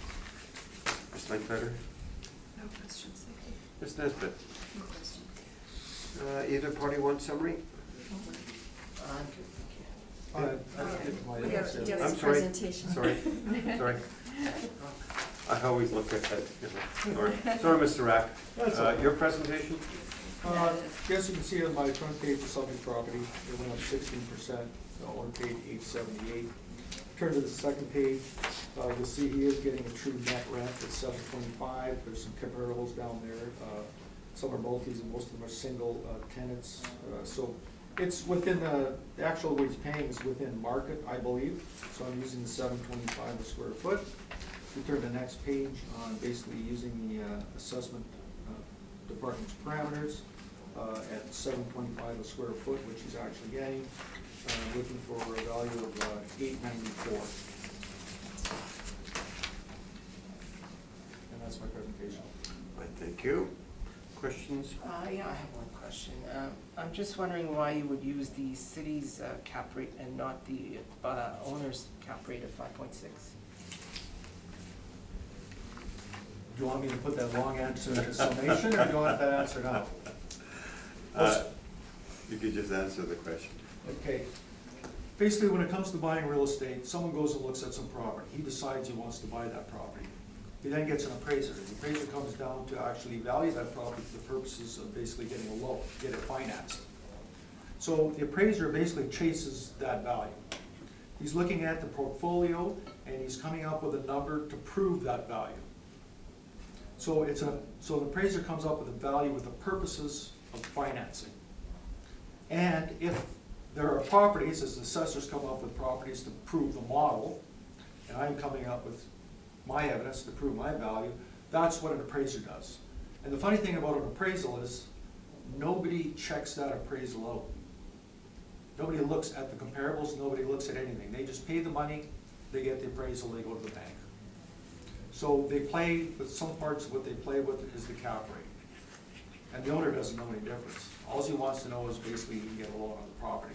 And after time, if you're looking at the cap rates and how they're moving, and they're going down, rents are not increasing. Sometimes you might pay more than what the properties actually derive from the income approach.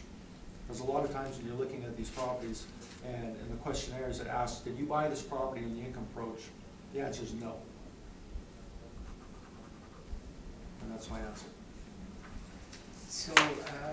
So why would you not use Collier's cap rate then of 6.8 then? 6.8? Yeah. Because I believe that's not Collier's cap rate, that's a real estate agent that came up with that. I mean, if Who you're- is a professional in the industry? well, he's a real estate agent, he's not an appraiser. It's an opinion of value from a real estate agent who's put that together as basically a sales brochure, that if the owner is gonna sell, they're gonna sell through him. I mean, that's an opinion of value from a real estate agent. He has no qualification to appraise and come up with value. He's just telling the owner, this is what I can get you. In fact, if you look at it, he's saying in March of 2017 that the building's worth the same thing he paid for back in June. It's the exact same value. He paid 4.1, and that's what the real estate agent's saying. Well, okay, 9 months later, it's still 4.1. There's no cap rate study in there. My summation, I'm gonna go, his sales comparables are not even close. And in fact, if you look at your actual brief, or your information, he's got sales comparables there. And his sales comparables, if you use that towards, because I did it wrong, I had the wrong one when I was talking about it before. All his sales comparables basically prove my number. On page 18, white, basically comes up to a value of, on that 72.75 per square foot, it comes out to a value of 725,000. Number 2, Inkster Boulevard, comes up to 735,000. Number 3 on Century comes up to 866,000. So they're basically all coming up with his 3 comparables prove my value at 894,000. So when you're looking at this, he didn't do a very good job. And there's no rent comparables, there's no cap rate analysis, etc. There's nothing in here. So that cap rate that the owner is basically taking that cap rate from whoever did the appraisal on it, because each building would have a different appraisal. It wouldn't be a package deal as you've submitted. Each building would have an individual appraisal on it. And the appraiser would be chasing that. I know appraisers, two good friends of mine are appraisers, and I asked them about that one time. They said, well, if you came up with the exact market value, they wouldn't hire you again. I mean, you come up with this, if you guys paying $4 million for something and the appraiser comes out and says, well, it's 3.5, he's not gonna get financing, he's not gonna hire you again. In fact, I have clients that had to get multiple appraisals to get the number they wanted. But we could agree that the building was in pretty good condition when we went there. It's basically in the condition of what a square box made out of concrete and steel is. Which every building we went to. It's an average condition, it's the same kind of condition as when it was built. It hasn't got any better really, it hasn't got any worse. Okay, I have no further questions. Thank you. Ms. Lickletter? I have no questions, thank you. Ms. Nesbitt? I have no questions. Okay. Summary, either party? I'm good, thank you. I'm good. Okay. We'll go on to. Oh, you know what? I will do a little summary. Okay.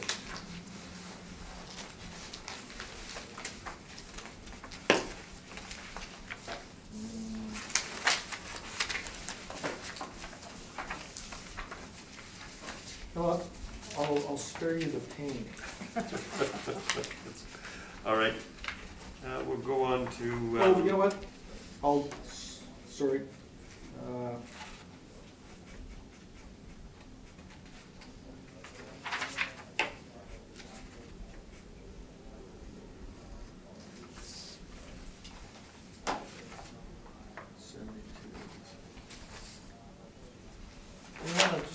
I'm just gonna pass this out. I just wanna show you as far as opinion value and how this real estate agent came up with opinion of value. I should have more, but. Those are the comparables in there. Shoot. So, I mean, you can look, those are the sale prices are on there, and you know what the subject looks like. So you can just pass around and you can take a look at all those comparables that he has for actual rents on that small storage warehouse. As you can see his comparables, they're not even close to that building, none of them are. 48,000 square feet, 49,000 square feet. Sorry, I'm gonna give. I'll give this to you. Oh, yeah, okay. Let's just show you how, you know, they didn't do a very good job of comparables. That's all I have to say.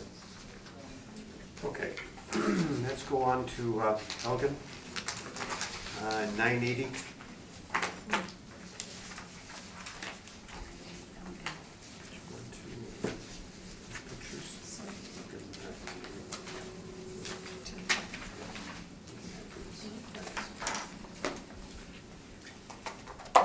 Okay, 980 Elgin Avenue, roll number 1307054450. Roll year is 2020, reference date is April 1st, 2018, assessed value is $652,000. It's industrial warehouse, the number of buildings is 1, number of premises is 5. It's a one-story building, it was built in 1968, and that is the effective year also. Wall height is 13 feet, zoning is manufacturing general.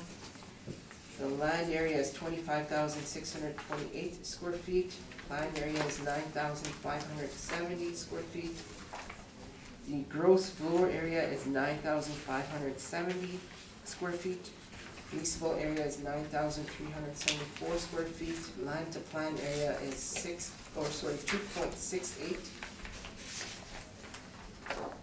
On page 2, we have, I've included the roll here.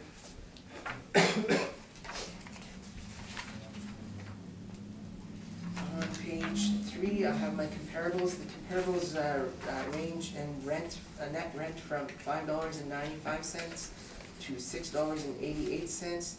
They range in age from 1955 to 1979. They're in the same market region.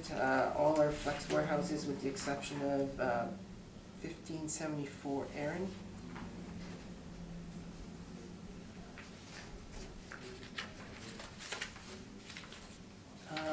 And if I'll just point out also that the cap rates range from 7.1 to 7.7%, except for 1354 Bruce, 1356 Bruce, and 1358 Bruce. They're all in a strip mall. The cap rate on that is 8.3%. Other than that, you can see that the age of the comparables are similar to the subject. If you turn to the next page, page 4, we're using an overall rental rate of $6.06 per square feet. We're giving a 6% vacancy loss. We're allowing for 2% expenses, non-recoverable expenses. We work out the net operating income to be $50,178. We're using a overall cap rate of 7.7%. And then on page 8, I have a picture, I have a map of the subject, the parcel boundaries. Page 9 has an overhead view and a street view. Page 10 has the comparable.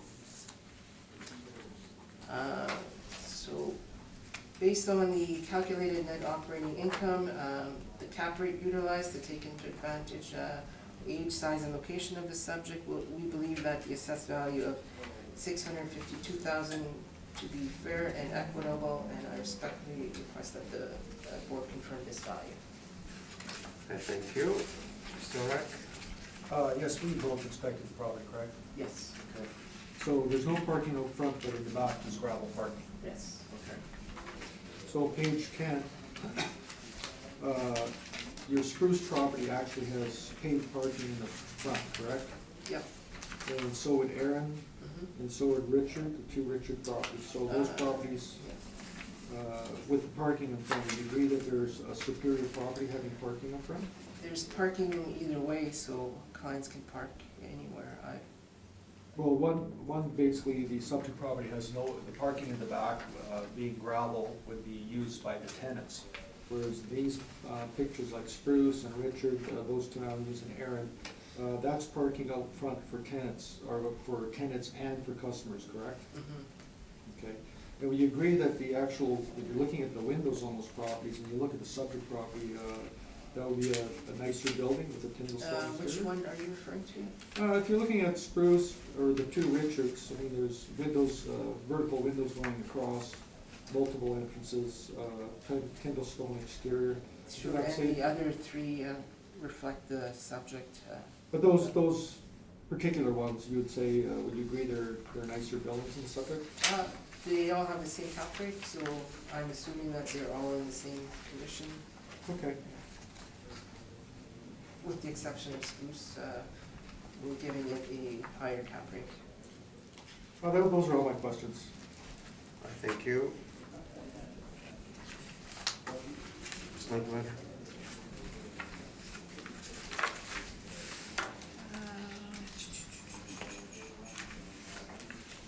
Sorry, did you just state that the properties on Spruce have a higher cap rate? Yes, they're at 8.3. And why?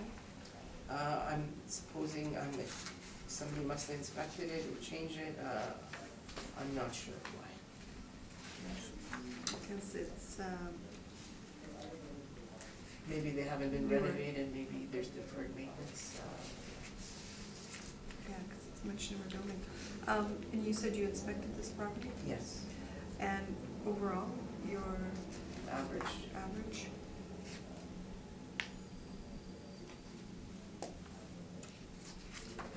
Just another curiosity question. You're using 6% vacancy on your briefs today? Not all of them. Oh, the last, I'm not, yeah. But What wall was all some of them, six? like I noticed, have been leased up for quite some time and we're still using 6%. I'm not sure if that's the area, that's what we're seeing in the area, that's 6%. Okay.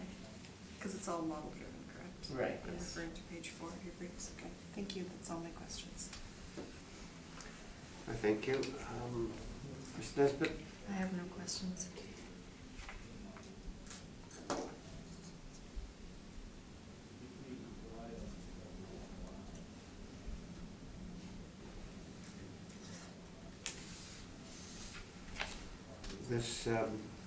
This property is at the municipal board? I'm not sure. Yes, Mr. yes. Rack says. Okay. it is, yeah. Yes. Mr. Rack, your presentation.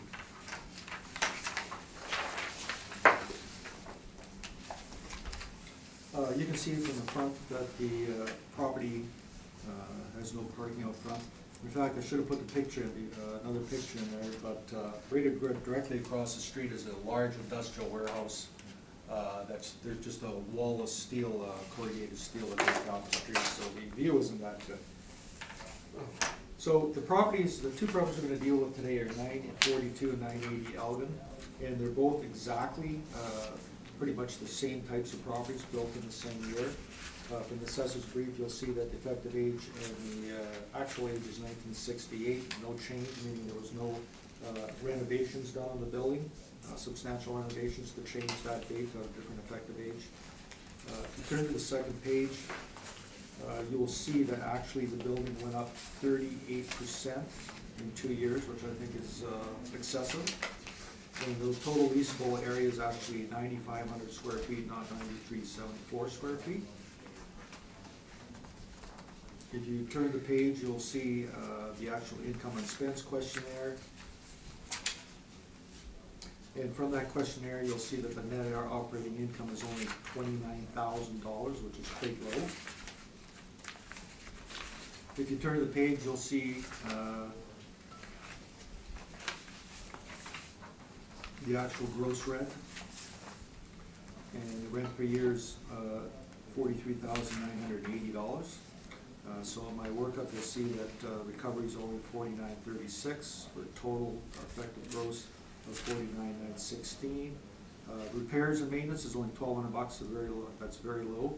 So the potential income is only $19,931. That's $2.10 a square foot. So using the city parameters, you basically get the building's worth $211,000 based on the actual income expense. So if you turn the page, you'll see this building was at the board of revision, as was 982. And basically the board decided with my information, and they went with a cap rate of 8.5%. Oh, sorry, 980 Elgin, that's the building, the building itself had used a 8.5% cap rate from the board. I'm basically set the municipal board for the actual net operating income that came from the assessor. So the cap rate in 2018 was 8.5%. So if you turn the page, you'll see these are the cap rates that they're presently using on their high-end buildings. And you'll see in Q4 of 2016, the fourth quarter, from Colliers, the cap rate was basically 6.5%. It dropped in 2017, the first quarter, to 5.75, and then it's gone back up to 6.5% for all of 2017. You return the page, you'll see in 2018 it was again 6.5%. So cap rates basically have not changed from 2016, 17, and into 18, and actually in 19 they're the same. And on page 6, the Cushman and Wakefield has the range for industrial B is basically 7 to 7.75%. So if you turn the page, you'll see there's some comparables that are superior properties. Church at $475 a square foot, Hutchings at $445, and Inkster at $475. Those are all superior buildings in the subject. We turn to page 8. Oh, and the 481 Madison is actually $4 too at the top. Now, when it comes to comparable properties, the best comparable property is the property that's most similar to the subject in age, in use, and in location. And you'll see on page 8 in the middle, I'm using as a comparable 944 to 950 Elegant, which looks exactly like the subject. It's like they're triplets down the street. So you can see where 942 is by that diagonal overhead shot. 944 is the property I'm using as a comparable, and 980 is 2 doors down. So it's on the same street, and one is beside 942, and it's one building away from 980. So in the spring of 2017, the spring of 2018, RE/MAX had that listed, and they had it listed at $475 net a square foot. So if you turn the page, basically the comparable that's 3 doors down, or that's in between, or 2 doors down from the subject property. You can see in December 2017, the net rent that the owner was getting for the property was actually $366 a square foot. I'm going to use the comparable at $475 a square foot, which is 2 doors down for the 1 door down from the subject property. It's exactly like the subject property, and so I'm going to use that since that's the best comparable around is that one. You couldn't get a better comparable. So using $475 a square foot, using the department's parameters except for the actually net operating, or except for the capitalization rate, which by the Colliers, capitalization rates have not changed over the last 2 years, and the board decided it would be $8 or 8.5%. And actually, that is more representative of the property. And so I'm asking the board to reduce the value down to $464,000. And that's my presentation.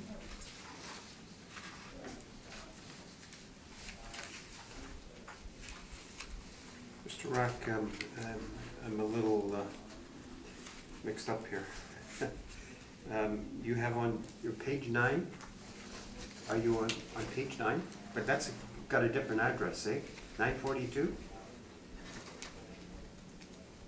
Okay, that's 942. Oh, Okay. I've got the wrong picture. Yes. That's the other property. Okay. Although, basically, yeah, that is, 942 is that's the other property that's an appeal. Yes, And- okay. And those are the rents that they're getting at 942, the actuals. Okay, but we're dealing with 980. Right.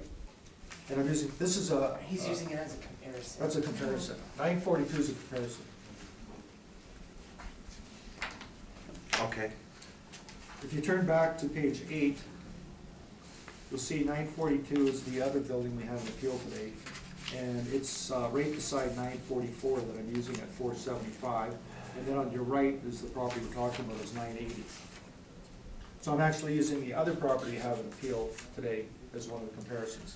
On your page 4, what exactly is that? Because, So that's not how you work out net income. Yes, You're taking net income and then, again, My page 4, yeah, your page 4. That page What 4? property is that? that's the subject property. Okay. So. That's what they're actually getting. Yeah, I'm not but you're using that. concluding value of 210. On what they're getting.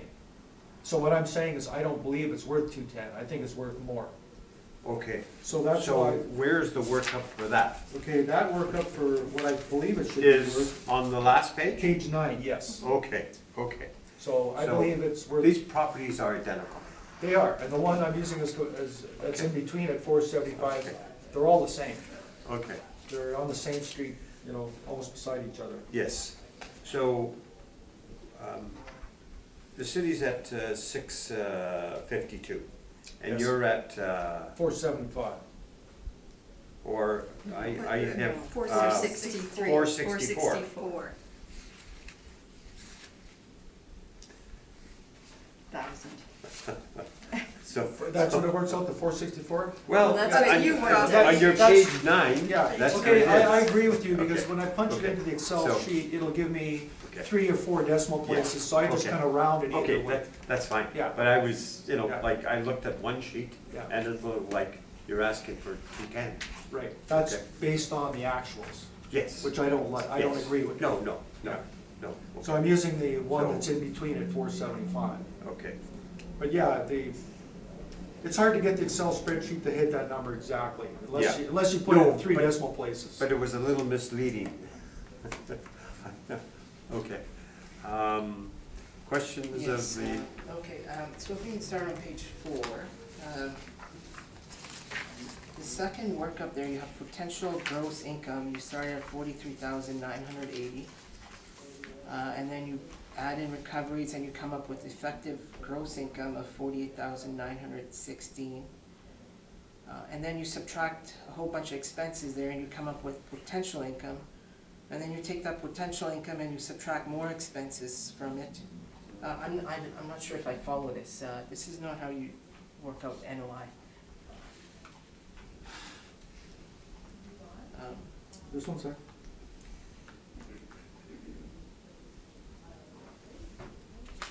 NOI is rent plus recoveries equals gross potential income less the allowances of vacancy. That equals gross effective income, and then you subtract allowable expenses. That gives you net operating income.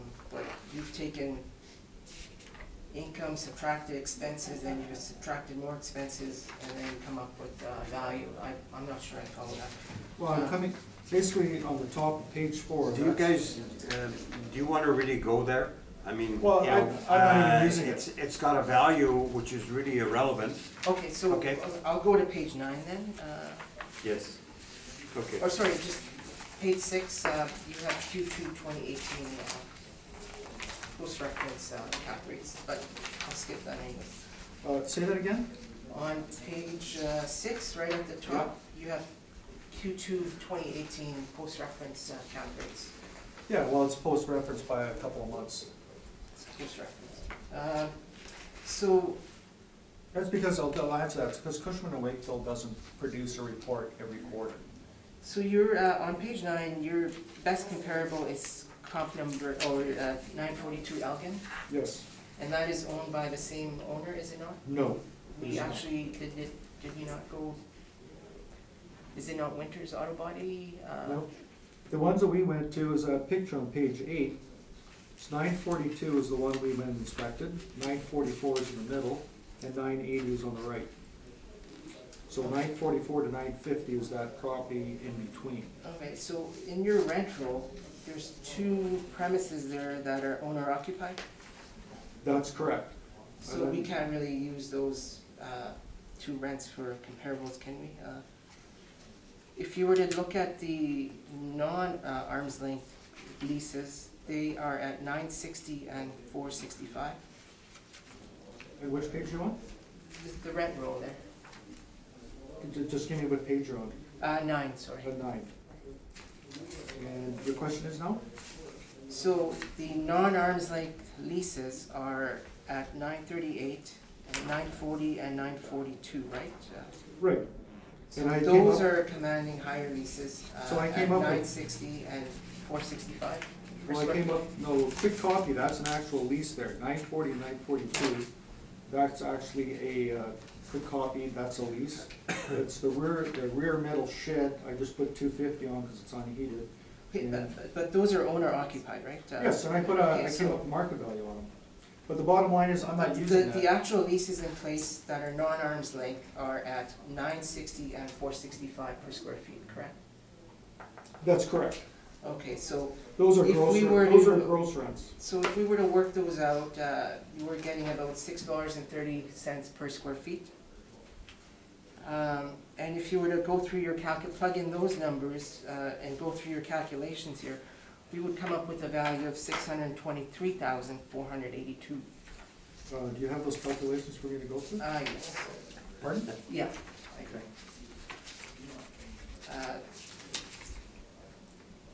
So we got 14,400 and 13,950. Works out to $28,350 What rent. page are you on? I'm on your rent roll, Oh, on page 9, Okay, on page 9, okay. yes.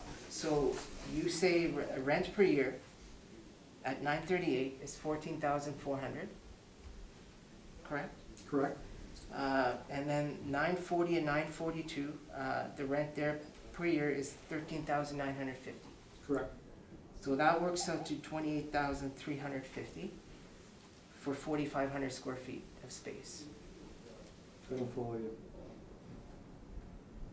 So how can you, so 3,000 square feet plus 1,500 square feet is Mhm. 4,500 square feet Okay, for $28,350, right?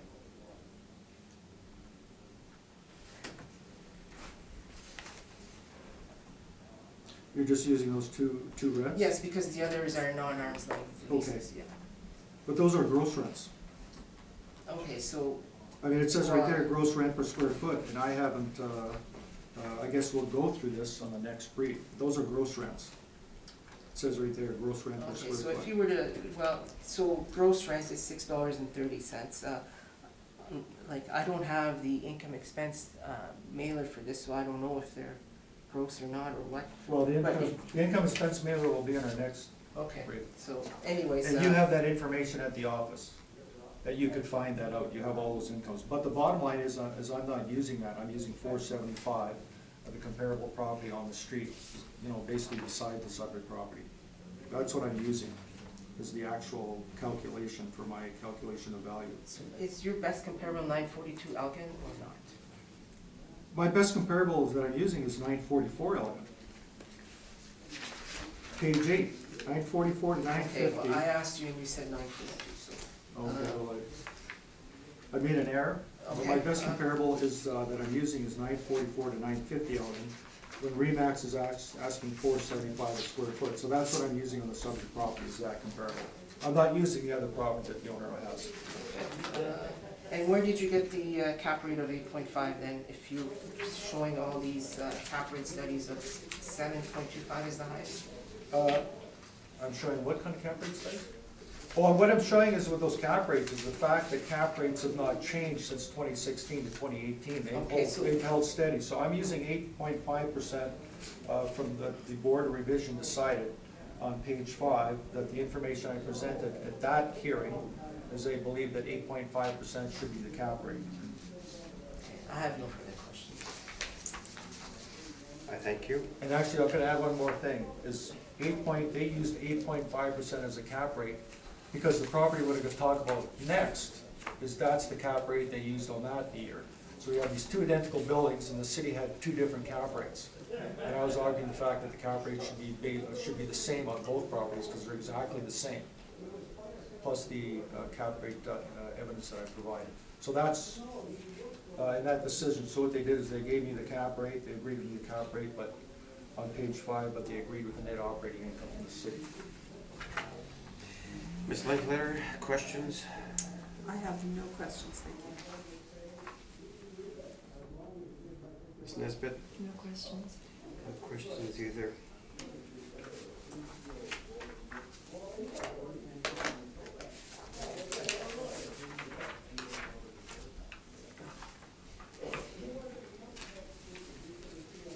Mr. Rock, have we had your presentation? Pardon me? Did we have your presentation? Yep. Yes, okay, it's just, okay. Submission either party? I'm good, thank you. Okay, I'm good. okay.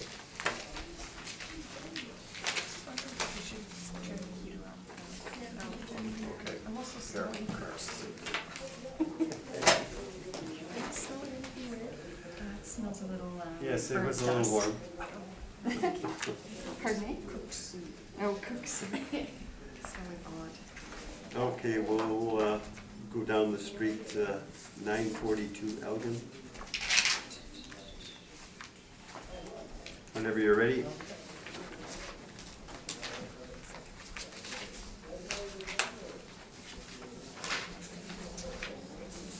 Okay, 942 Elgin Avenue, roll number 13070542500. Roll year is 2020, reference date is April 1st, 2018. Assessed value is $502,000. There's two buildings, parcel use is industrial warehouse. There's two buildings, 4 premises, it's a one-story building. Actual year built was in stages between 1963 and 1983. Effective year built, same, 1963 to 1983. Zoning is manufacturing general, sorry, this wall height was 10 feet to 13 feet. The zoning is manufacturing general. Land area is 13,214 square feet. Plan area is 7,000 square feet. Gross floor area and leasable area is 7,000 square feet. Land to plan area is 1.89. On page 2, we have some rents. There's 2 owner-occupied premises there, and then there's 2 rents. 938 is a gross rent of $960, and 940 and 942, according to the rent roll, is $4.65 net. If we turn to page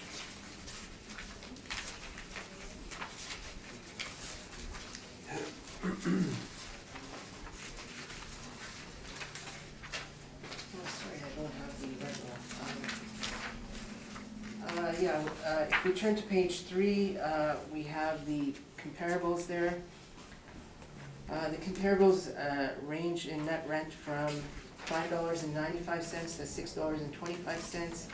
The effective year ranges from 1973 to 1979. They're similar in size per unit as the subject. The cap rates in these comparables range from 7.1 to 7.7. They're all flex warehouses. And the land to plan area ranges from 1.36 to 2.7. On page 4, we have our workup. We're using an overall rental rate of $6.16 per square feet. We're allowing for 6% vacancy. We're allowing 2% non-recoverable expenses and we're coming up with a net operating income of $38,657. We're using an overall cap rate of 7.7. That gives us an assessed value of $502,000. If we turn to page 8, there's the map of the subject, parcel boundaries. There's on page 9, there's the overhead and the street view. On page 10, I have a diagram of the units in there, and you can see what the leasable areas are per unit. So if you look at the unheated area at the top there, that's 1,200 square feet. It's a 40 by 30 metal. It's like a shipping container. It's unheated. And then the other units are all 1,450 square feet. And then page 11 to page 12, I have the comparables. So, based on our calculated net operating income and the higher cap rate that we utilized to take into account age and size of the location, we believe that the assessed value of $502,000 to be fair and equitable, and I respectfully ask that the board confirm this value. And I'll open the question. Thank you. Mr. Reck? Yes, just for,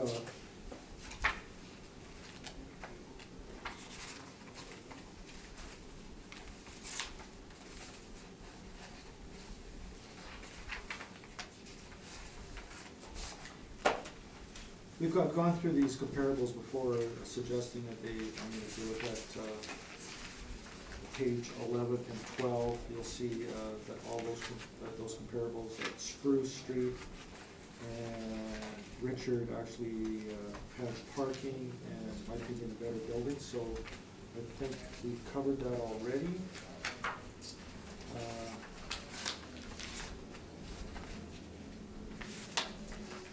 We looked at those, and those are ranging on page 3 from 1977, 79, 73, and 73. So, you know what, I think we spoke to those already, and I'm not going to hand out information on that.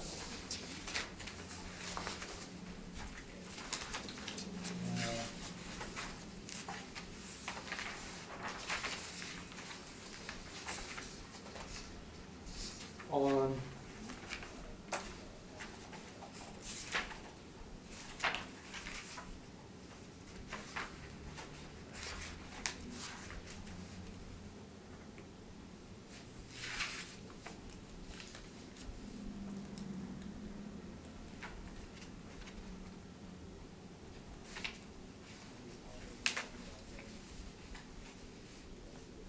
that's all my questions.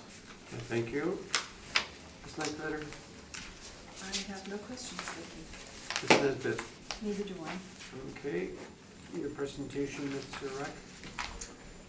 Yes, again, this, front of my, basically the front, you can see the picture of the subject property.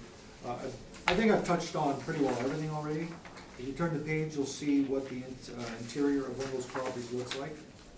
And you can see the middle picture, the back, behind all those shelves is actually an overhead door that's been boarded up. And actually on both properties, when the inspector and I looked at them, it seemed like a lot of the back doors of those two properties were boarded up. They're not utilizing them.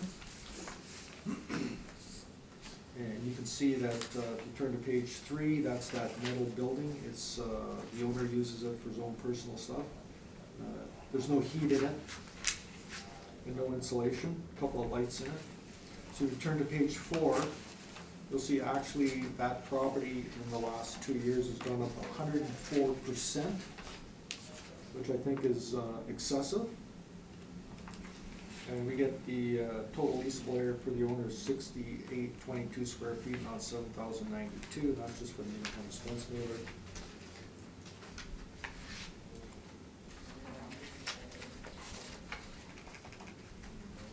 So if you turn the page, the next page, that's just the basic income expense waiver. And the net operating income is obviously low, only 17,000, because the owner actually occupies some of that space. So if you turn to page 6, you'll see that those are the tenants, and 938 is actually arm's length. It's now month to month. I think he's getting excessive amount for that, that's why I think they're on month to month. Quick copy is an arm's length, and the owner basically used $2.50 per square foot for that metal shed. So if you look at the actual income expense mailer, we're getting, with the recoveries, we're getting basically total income with the adjustments to the owner's space that I put a gross square foot rate in, just for the sake of going through the exercise. We're getting a total income of $45,838, and we're getting potential rent of basically $24,963, and that's $3.66. If we use the actuals, we get a value of $252, 8.5% cap, I believe that's too low, so we turn to page 7. In 2018, there was an 8.5% cap rate on this building. That was the argument I made for the other building next door. And you can see the Cushman and Wakefield rates, 7% to 7.5%. I turn to page 8, I've already gone through that. The cap rates are stabilized and the same. If you take a look at the comparisons I have on page 8, again, they're similar to the last property. And if you turn to page 9, again, I'm using the property that is in between those two properties as my comparable at a net rent of $475 a square foot. And if you turn the page, again, that's 9.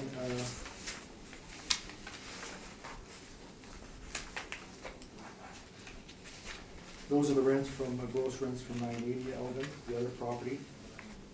It's a identical building, the net rent is about $210 a square foot, but I'm using that comparable at $475 a square foot.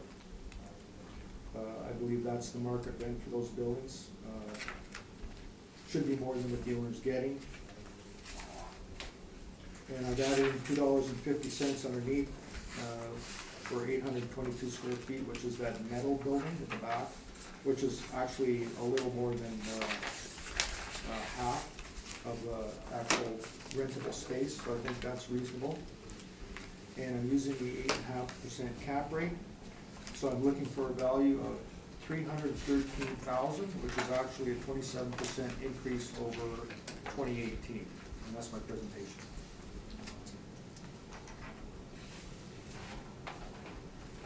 Thank you, Mr. Reck. Questions of the applicant?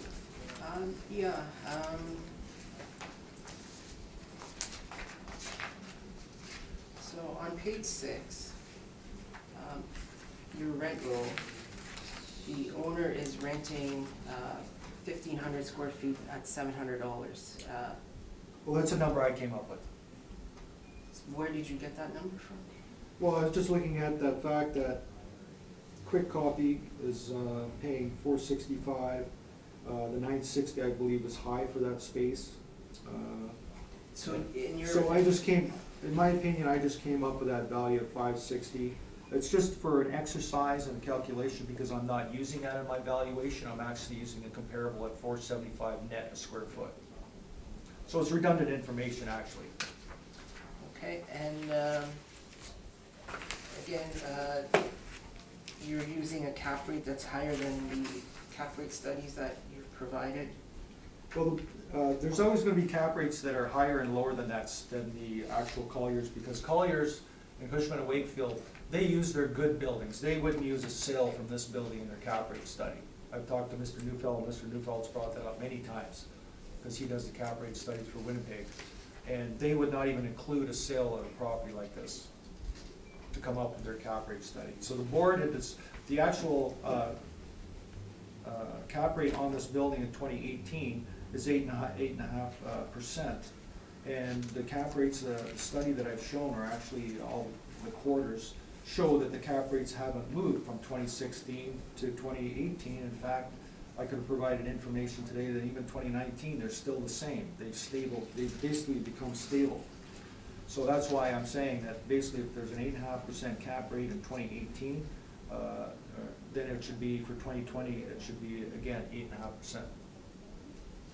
There's no indication that cap rates have actually gone down. In regards to your comparables, what year are these rents from? You don't have, when are these leases and how Those long are- are they? They would be from 2017 and 2018, and they come from the Johnson report. But I'm not using those. I'm actually using, my best comparable is the 944, 950 Elgin, which is in between the subject properties. I think all these properties that I've shown on page 8 are nicer properties. But since they're getting $475 for property right on the street, I mean, I can't argue with the fact that the property next door is getting $475, or that's what they're asking. They may not get $475, but that's what they're asking. I think that's the best comparable. It looks just like the subject property. It's on the same street next door. That's why I use it.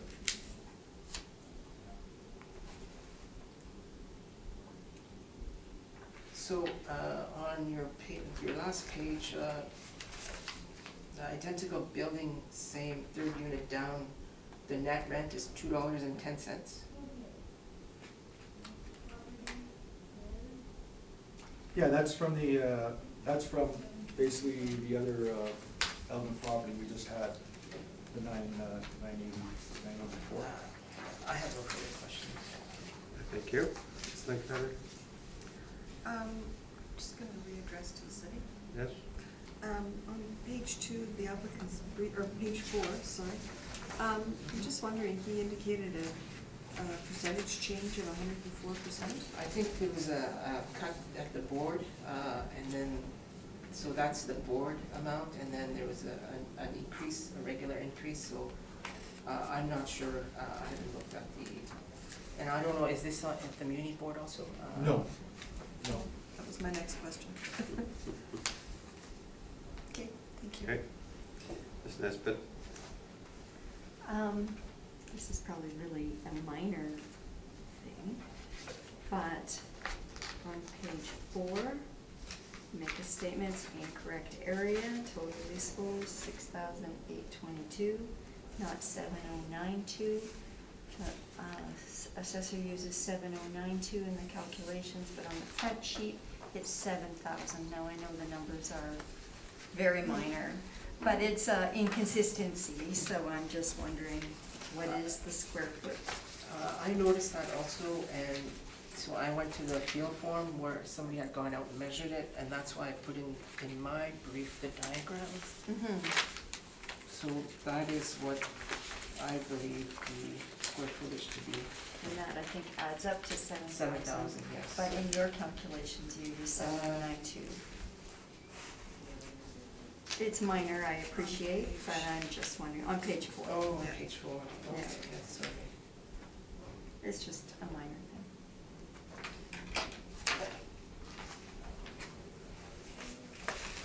I was just wondering what the actual number was, since there's 3 of them out there.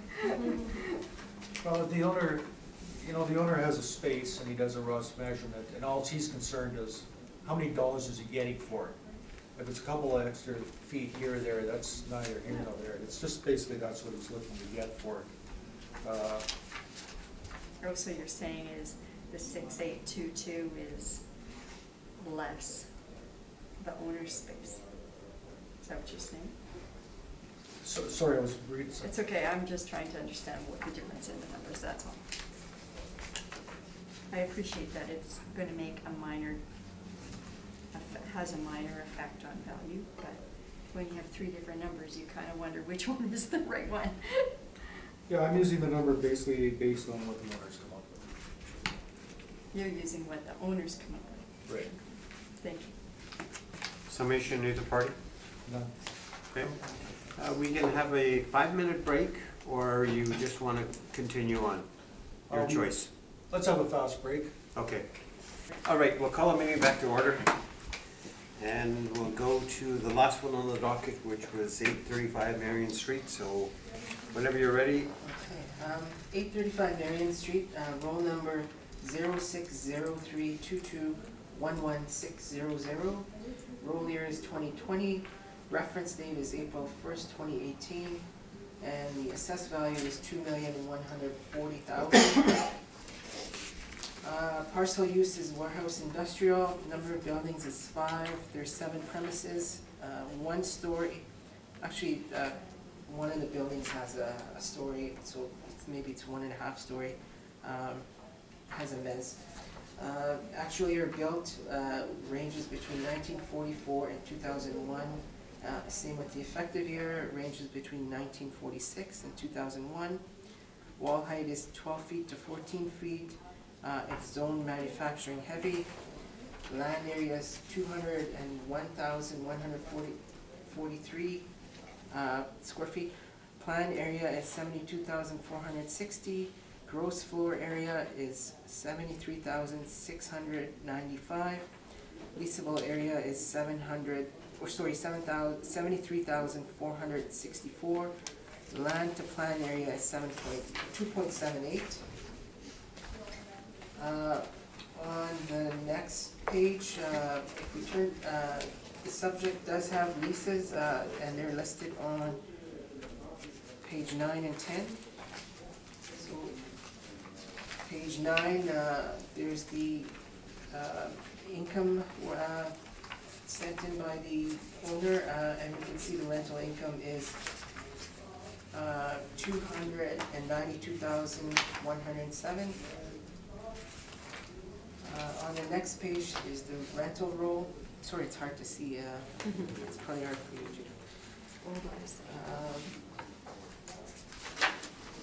So going back to page 3, there I have my comparables. I've utilized comparables with various sizes in order to reflect the various leasable areas in the subject. Wall heights range from 12 feet to 20 feet. The net leases range from $2.96 to $4.10 per square feet, and they are all current.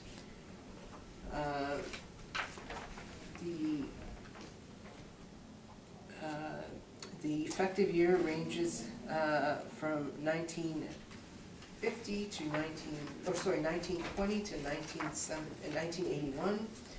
The cap rates range from 7% to 8.3%. The land to plan area ranges from 1.32% to 2.18%. And they're all, they're all manufacturing. A few of them are zoned as manufacturing heavy, and some are manufacturing general. On the next page, page 4, our workup, we've utilized a per square foot, overall per square foot rental rate of $3.53 per square feet. We're allowing for a 5% vacancy. Currently, there's no vacancy in the building. We're allowing for 2% non-recoverable expenses. We're calculating net operating income to be $227,905. We're utilizing a high cap rate of 10.65 to address some of the issues such as the roof. Some of the roof needs some work, and there's some foot maintenance on the outside. If you turn to page 6, there I have the map and the parcel boundaries, and then the overhead shots on page 7. On page 8, tried to get the whole building into a shot, but couldn't. It's a pretty large building.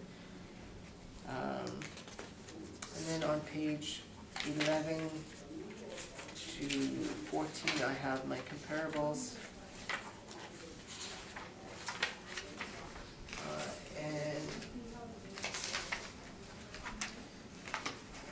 So we're assessing it at, like I said, $2,140,000, and we feel that that's fair and equitable, and you're asking for the board to confirm that value.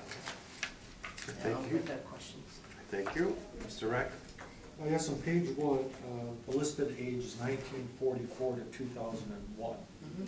So, can you turn to page 7, there's an overhead view, the top picture on page 7. So by Dawson Road, there's you have a number there is 462. That would be the building that was built in 2001, which is the MTS switching station. Sorry, on page 7 at the top. Yeah, page 7, there's an aerial view. Yeah. And on the subject property, it's listed on the front, Marion, all the addresses for that Right. building. Yeah. At the very back, on that property, there's a number 462. Yes. And that would be the MTS switching station, correct? I'm not sure. We inspected the property, but we didn't go into that unit, so Okay. I'm not sure what it is. But I see where you're getting at. The overall effective year that we're using is 1954. And you both inspected the building together. You took, I don't know, it seems like 40, 50 pictures? Yes. And you didn't provide any today in the briefing? No, we, as you can see, I didn't provide for any of the properties there. Okay.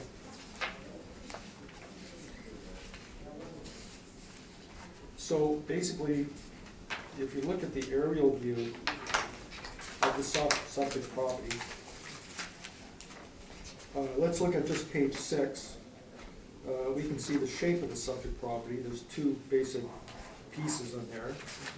And we turn to page 7.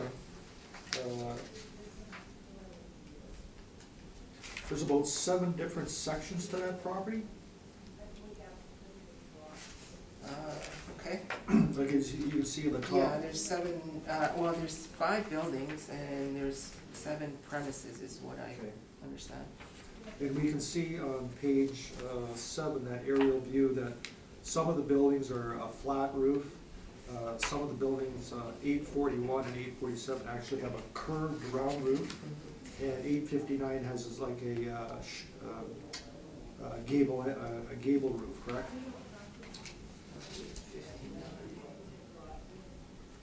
Yes. Okay. And if we turn to page 8, we can see you've given a good front shot of the whole property. Yes. Here. Oh.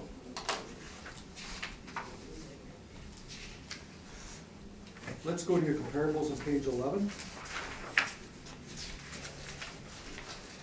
So the 600 Mission properties, we can see from the roof, it's one, the building is basically one rectangular building. It looks like it could be built in 2 pieces, correct? I believe it might be 3 pieces, but Okay. more than one. Okay. And that would be the same for 84 Grand, it's just one big building, correct? Right. Okay. And if we turn to page 12, it appears that Stapleton, there's a multitude of, maybe a couple of different times they built it, but it's still basically a rectangular building, correct? In most part.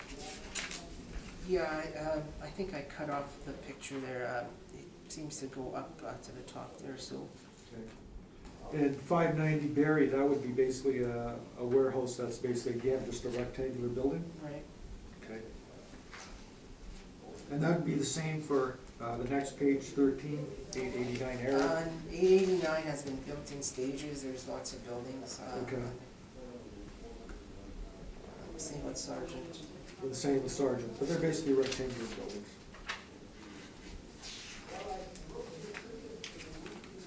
That'd be all my questions. Thank you, Ms. McNair.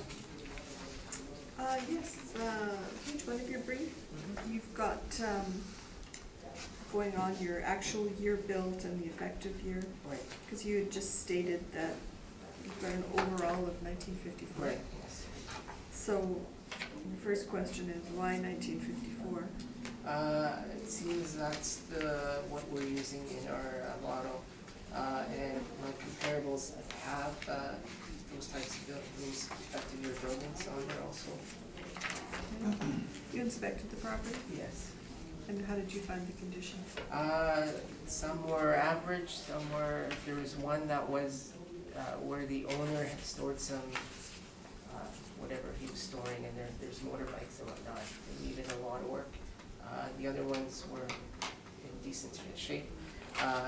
There's a manufacturing, the owner does manufacturing on one side, so it's all warehoused and manufacture whatever they manufacture. So average? Overall average, yes. Okay. It did have some deferred maintenance on the outside, such as windows, and I believe the roof has some issues. Right. And So that's the why- appellant will be speaking to that. Right, and that's why we were using a higher cap rate there. So, with this span of basically 50 years, and you've got a leasable area of 73,000 square feet, do you know the breakdown? Of each premise? Well, in terms of the age, like proportionally, how much was built in 44? No, I didn't, look back So- up there. So no idea. We do have it in our system, but I don't have it in front of me, so. Also, The model has it in like the parameters, so, but I don't have it in front of me. page 3 on your rent comparables, you've got 889 Aaron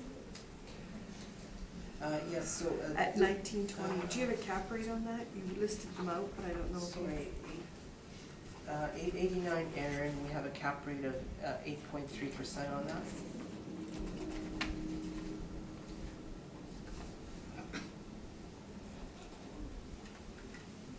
even though it's 1920? Well, if there's been, maintenance and renovations done to it, its effective age is, yeah. Okay, this is modeled though, page 3. Everything we have is Yeah. model, yes. Okay, thank you, that's all my questions.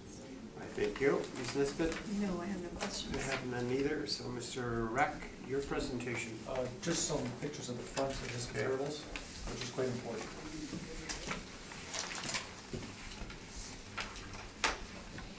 As I'll get to, but the assessor has shown in his brief, the picture of the page 7, of how many different sections that building has, pieces that were built or put together. And the building, the subject building is all wood frame construction. There's not a piece of steel in that building. I'll get to that later. But it's not a cinder block building. Floors are in real bad shape.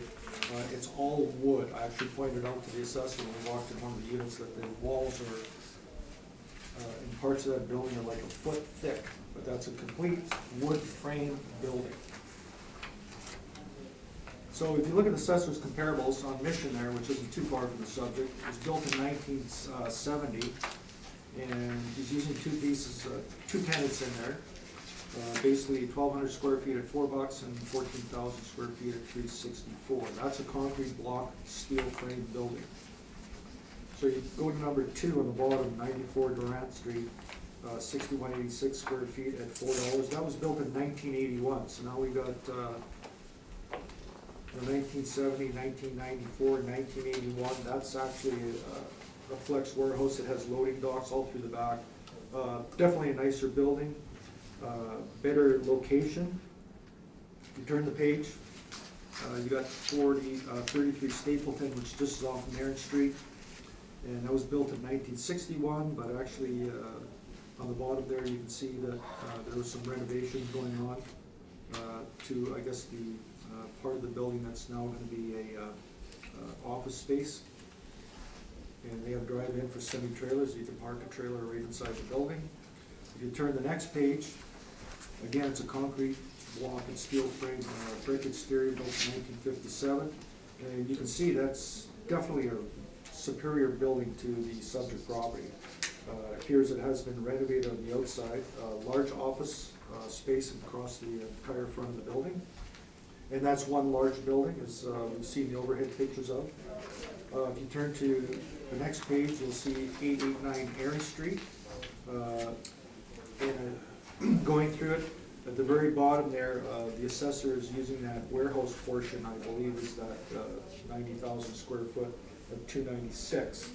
But I think that takes in more of the building, because that part, if you look at our overhead, is more than 90,000 square feet. So there's something going on with more, there could be other parts of that building included.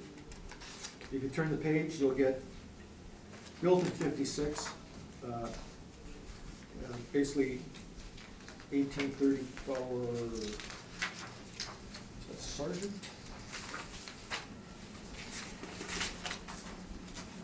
Yes, 1835, Sergeant Avenue. So you can see that's a, if you look at the bottom there, it's steel frame, steel posts, smooth concrete inside. It's one square big building, nicer location, and it's in better condition, and you could utilize it far better than the subject property, since the subject property is a whole bunch of small buildings put together.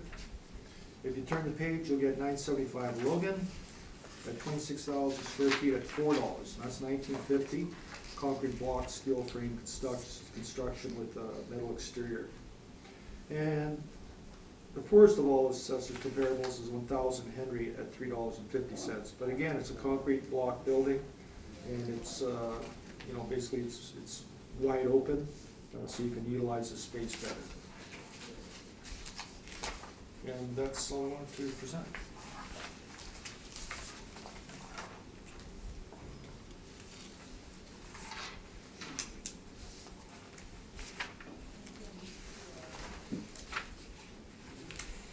Ms. Linkletter? No questions. Ms. Nesbit? No. Mr. Rack, your presentation? Sure. Turn to the picture part. Page. There's a whole section of just pictures. Oh, just pictures. There it is. And I put so many pictures in it to basically just show you something. And you know, turn to my brief, because I didn't number any pages today. Turn to about the second page of my brief. That would be the small brief. Yep. So if you turn to page 2 in the brief, you'll see this is from the website, and you'll see these are all the different building sections. So basically, we've got 20,543 square feet at the top, was built in 1944. The second building section was 15,760 square feet, built in 1952. Section 3 is built at 15,851 square feet, was built in 1946. And building section number 4 is 19,800 square feet, was built in 1948. So that's how old the building is, and I don't know why there would be on the assessor's grade that there's an effective age of basically the effective years are 1944 to 1946. And if you look at the very bottom, building number 6, building 5, that's that building I was pointing out in the assessor's brief. That's 506 square feet, it was built in 2001, and that's the MTS switching station. So basically it is a 1944 to 1946 building. So if you look at my pictures, and as we go through through all these pictures, the funny thing is that the comparables that I showed you from the assessor, the inside of some of those buildings, is a steel frame and concrete block construction. This building was built in the mid-40s, and they would have had the same construction techniques at the time. And it's really built strangely. We're going to go through these pictures. And the other thing I wanted to mention, I was talking to the assessor to, I'm going to not hand it out, but speak verbally to it, that it's on the BBD Holdings, 835 to 861 Barrett Street is on the Manitoba Impacted Contaminated Sites site list. It's called file number 20635, and that's because, speaking to the owner when I took the property years ago, is this building was actually constructed to make Javix.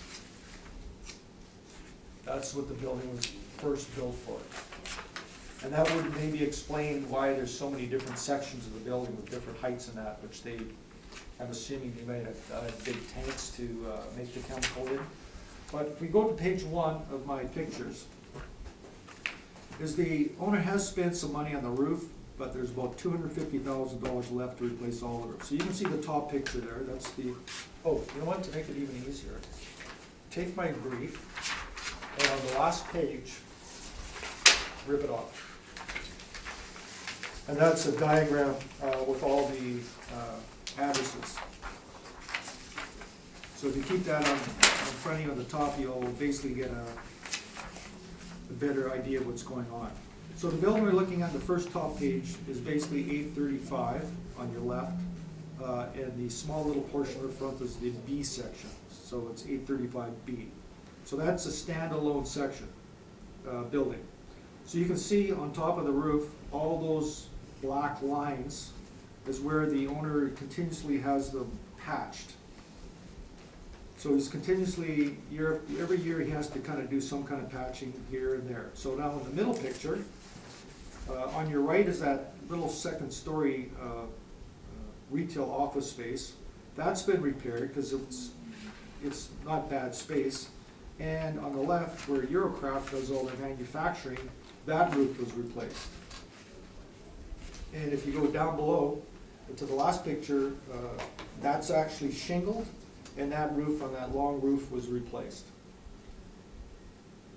And it got to the point where under Eurocraft, where they're manufacturing, since they use particle board, they couldn't have any water hit that in the CNC machine, so that had to be replaced, and he's reluctant to spend the money since they don't have it, but that was replaced. So there's a lot more work to do to the roof. So turn to page 2. We'll see some pictures of the exterior. Again, 835 from the diagram I gave you, that's 2 pictures of that building. And you can see the exterior is in pretty rough shape. 847 is the one next to it, and you can see all the windows are boarded up. And the exterior is in pretty rough shape. All the metal siding has all been dented and beat up. And there were windows in there at one time, but because they were losing so much heat, they just basically boarded them up. And so picture 2, bottom of page 2, as you can see, that's the front of Eurocraft, which is 847.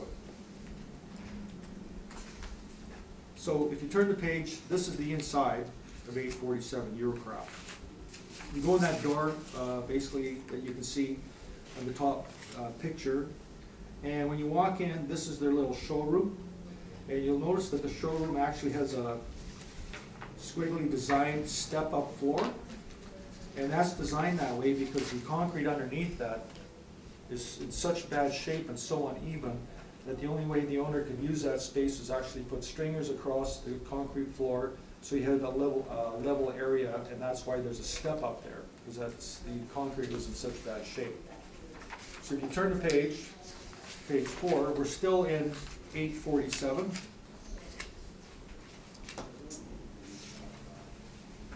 Oh, sorry, we're in 835. So this is pictures of 835, and that's the assembly area. So you can see the walls are actually particle board, chipboard. You can see in the bottom picture that the actual ceiling is wood planking. And if you look to the left, there'll be more pictures of the wall is actual wood planking. And it's interesting because it's basically what you call dimensional lumber, rough sawn dimensional lumber. Usually if you go to a store, you buy a 2x4. It's not 2 inches by 4. It's 1.5 inches by 3.5. This is actually dimensional lumber. So it's like it was rough sawn in the bush. And you can see all the saw marks on it, and it's actually, if it's a 2x6, it's actually 2x6. So it's kind of interesting that they use those construction techniques back there. You can see all the posts are wood. It's hard to see, but the floor is quite uneven. So if you turn to page 5, this is the loading dock at the back of 847, and you can see all the walls are wood. At the bottom there, you can see the windows have been boarded up. You can see the old wood in there. That's all original from when it was built in 1944-46. So if you turn the page, we're still in, now we're in 847, and those are the biggest wood trusses I've ever seen in my life. Those are all wood trusses because that roof is actually curved. Basically, a building of this age should all be steel frame and concrete, but for some reason this whole building is made out of wood. If you look below, that's one of the work areas. You can see all the walls are actually wood, and they paint as far as they can get, and you see it's dark on the top there. I would think that 847 with the curved roof, that probably when they're making jackets, they probably have tanks in there or something. But you can see it's original space. If you turn the page to page 7, I could have produced a number of 30 pictures of what the roof looks like. So roof, that's why the owner has to do some roof repair, because that's everywhere. So now we're at 851 cameo cabinets. So if you look on your map there, 851 is just to the right of 847. And you can see the building is still, it's in the same shape as the rest, pretty in bad shape. So if you turn to page 8, that's the inside of cameo cabinets. And you can see it's basically all wood ceilings, original wood beams. And you'll notice that there's a lot of pipes going through there for sprinklers, and the fact that the whole building is heated by low pressure steam. I mean, in that day and age, it would have been oil-fired furnaces, or maybe it would have been converted over to forced air gas, but it's actually steam. That whole building, all those buildings is heated by low pressure steam. So on the bottom page 8, you can see that's character homes. It's not a character building, but that's character homes. That door on the right is how you get upstairs.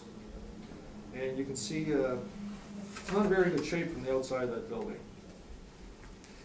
If you turn to page 9, that is blind shiners. And they're at 857, or sorry, 857.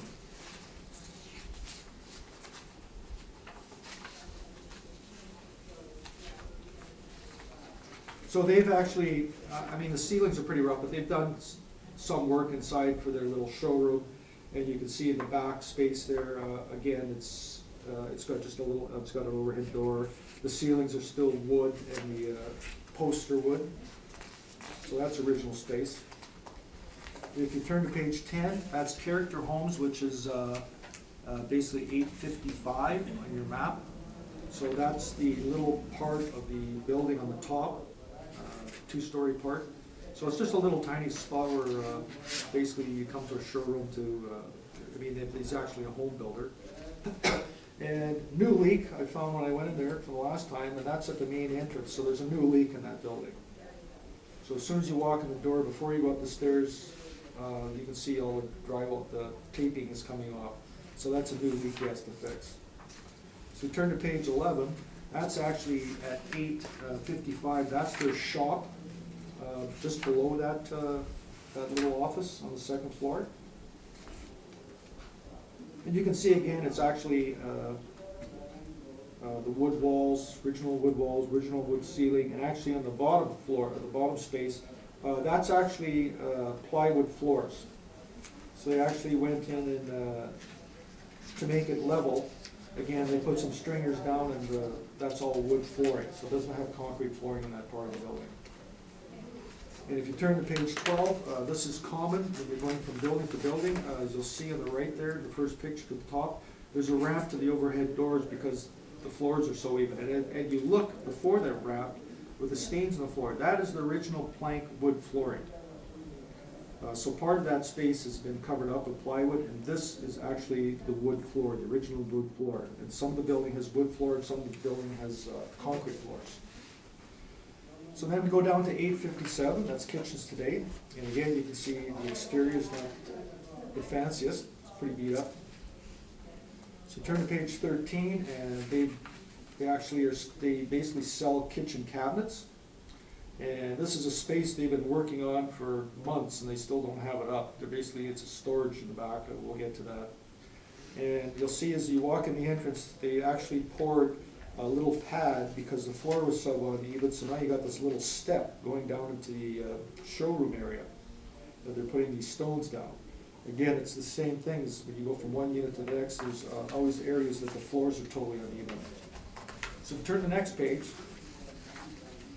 page 14, that's the back of their space, and you can see it, I don't know if you can see it, but all their cabinets are on small pallets, because the overhead door in the rear of the building actually, when it rains, the outside parking lot is higher than the inside floor, so that space floods out all the time, and the owner was speaking to us when we were there about that problem. And at the bottom there, that's some leaks in the roof, and you can see it's been leaking for a long time. Those are probably old stains, but that's a common problem throughout the whole building.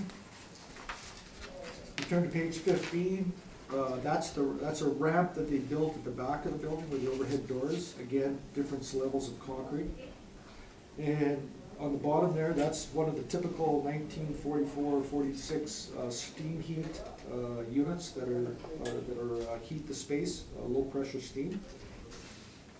And again, you can see a few more stains on the ceiling. And you turn to page 16, which is 859, I believe. This is a space that the owner's been using, and you can see there was an overhead door there. That's all been boarded up. And the door to your right there, when you walk in that door, this is what you see at the bottom, is the floor's all ripped up. So they've got some repair work to do in there.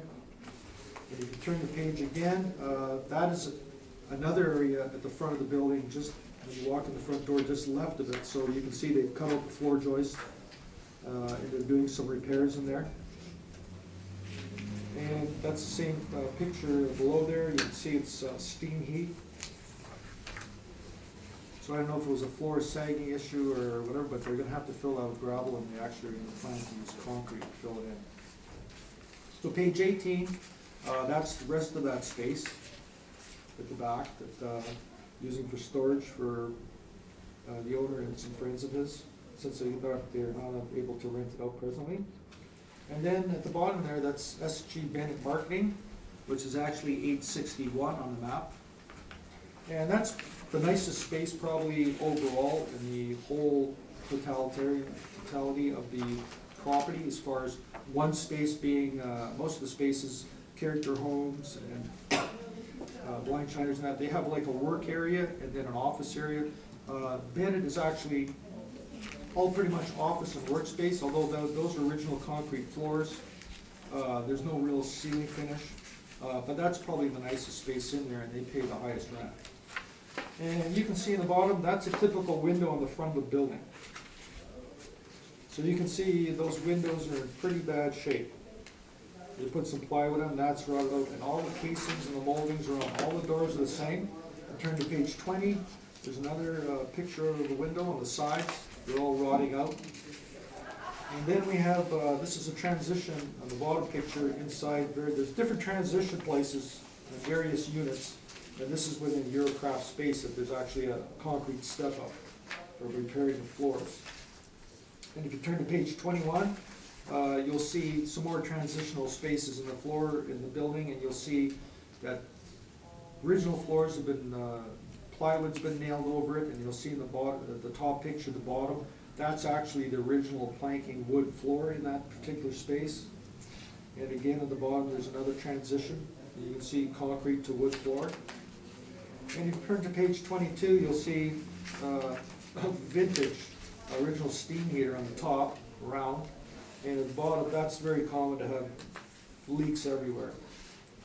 And you turn to page 23, you'll see some more leaks. And 23 at the bottom there, you'll see exactly, again, throughout the whole, all these sections of this building, it's all that wood planking wall.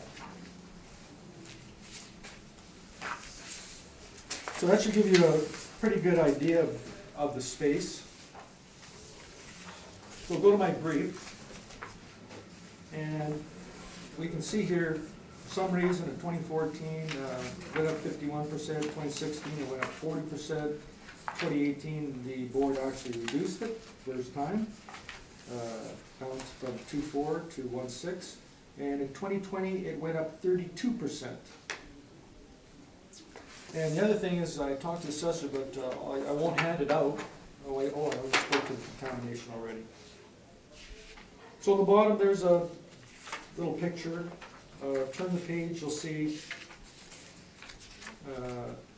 commercial sections we went through, page. So you turn the page again, you'll see that's the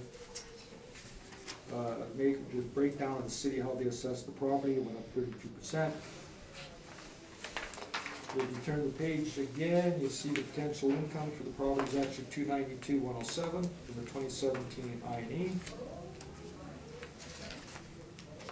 If you turn the page again, you'll see with all the yellow highlights is the highlighted 2017 actuals. The highlighted in yellow are actual tenants. Those are arm's lengths. Those are arm's lengths transactions for rent. And you'll see that basically the owner has checked off an income expense mailer gross. So they're all gross leases. So you're getting 835, the white lines are actually owners. So Eurocraft owns is operating out at 835 and 847. He's a part owner. Cameo Cabinets at 851 is part owner. Character Homes upstairs is part owner. And then 859 is basically, that's the space that the owner uses for storage. So that's actually from the 2017 income expense mailer. I'd say Blind Shiners has probably the nicest showroom. It's not the greatest, but it's probably the nicest there. Kitchens today is presently renovating. The Bennett Copy Center was renovated years ago. So from the income expense mailer below, you'll see the income that the I&E for all the rents come to $292,170. You're getting the tenant rent. The tenant rent is here's the problem. If you go back to page the page before that shows gross leases and the income expense mailer, the page before. for, I've got 2017 I&E. Basically what the owner did is he's claiming $292,107 in rent. But it's more than, it's not just rent, there's other streams of income he's received.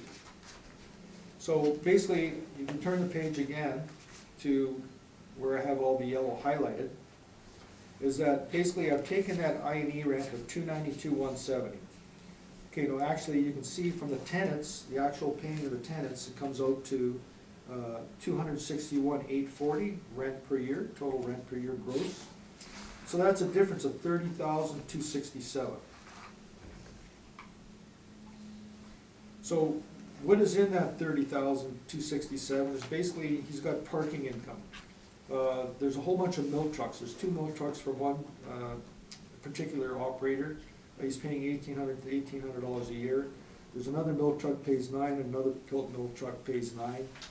There's demo equipment that pays for spaces $1,800 a year, and then there's a couple excavators that they pay $1,800 a year. Then there's the Bell land lease for that little switching station, which is $74.54. So that makes up a total of $15,613, or $231 a square foot.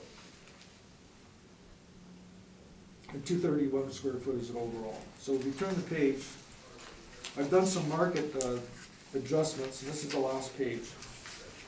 So basically I've adjusted the portion of the space that's rented by the owner. And we've got some rents that are market rents, like the first line, 835, Logberg, they're paying gross $496 a square foot. Euro cabinets, I've adjusted from $280 from their R&E to $450. Economies of scale and the size of the space. Cameo cabinets, I've adjusted from $333, which is a book rent, to $450. Blind Shiners has some office space or showroom space. They're at $550. That's actually market rent. Character Homes, because they're on the second, and they have the workshop area. They were their book rent was $329. I've adjusted that to $5. Kitchens Today, that's an arm's length market lease. They're paying $550. And then at various tenants is the space that the owner is using for his own personal use. $231 a square foot is what he was indicating for that space. And I'm using $4 because it's not finished. There's floor problems, holes in the floor. And Bennett Copy Center, that is actually an arm's length transaction lease at $649 gross. So I'm coming up with a total rentable, the gross per year, of $366,828 with the adjustments to the book rents to market. So below that, you'll see the rentable area is $76,274. So with the adjusted rent at $366,828, I added in the MTS land lease at $74.54. I added in the parking at $7,200. So you get a gross potential income of $381,482, which is $5 a square foot.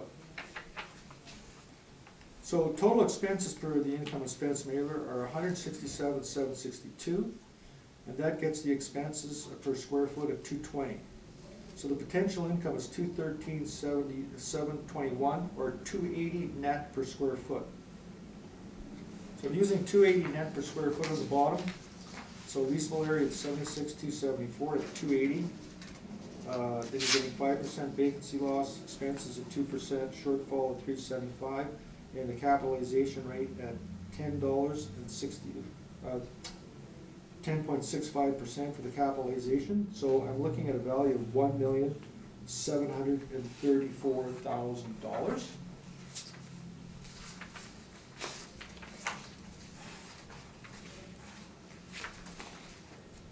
So if you go back to my third page, as it was $1,627,000 in 2018, and I'm looking to have that raised to $1,734,000, which is basically a little over $100,000. And for this particular property, and what it is, I think that's acceptable. Because if you go through that property and look at it, that property's beat. And there's not much you can do with it. And the fact that it's actually on the impacted site You can't tear it down, because if you tear it down, now you're gonna have to remediate that site.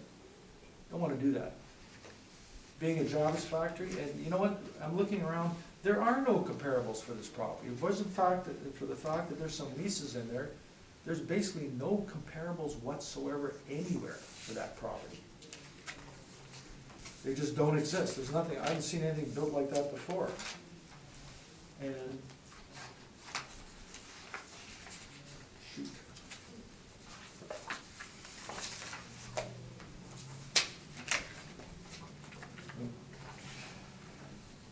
And I looked at some comparables. Basically, there's one at 244 Jarvis. That was at $2.72 per square foot. Oh, you have that. Sorry, that's why I can't find them. Now you look at the comparable page I have. We've been here too long. So you can see the top of the page. That's 244 Jarvis, built in 1954, and that's, let's face it, that's a beat building.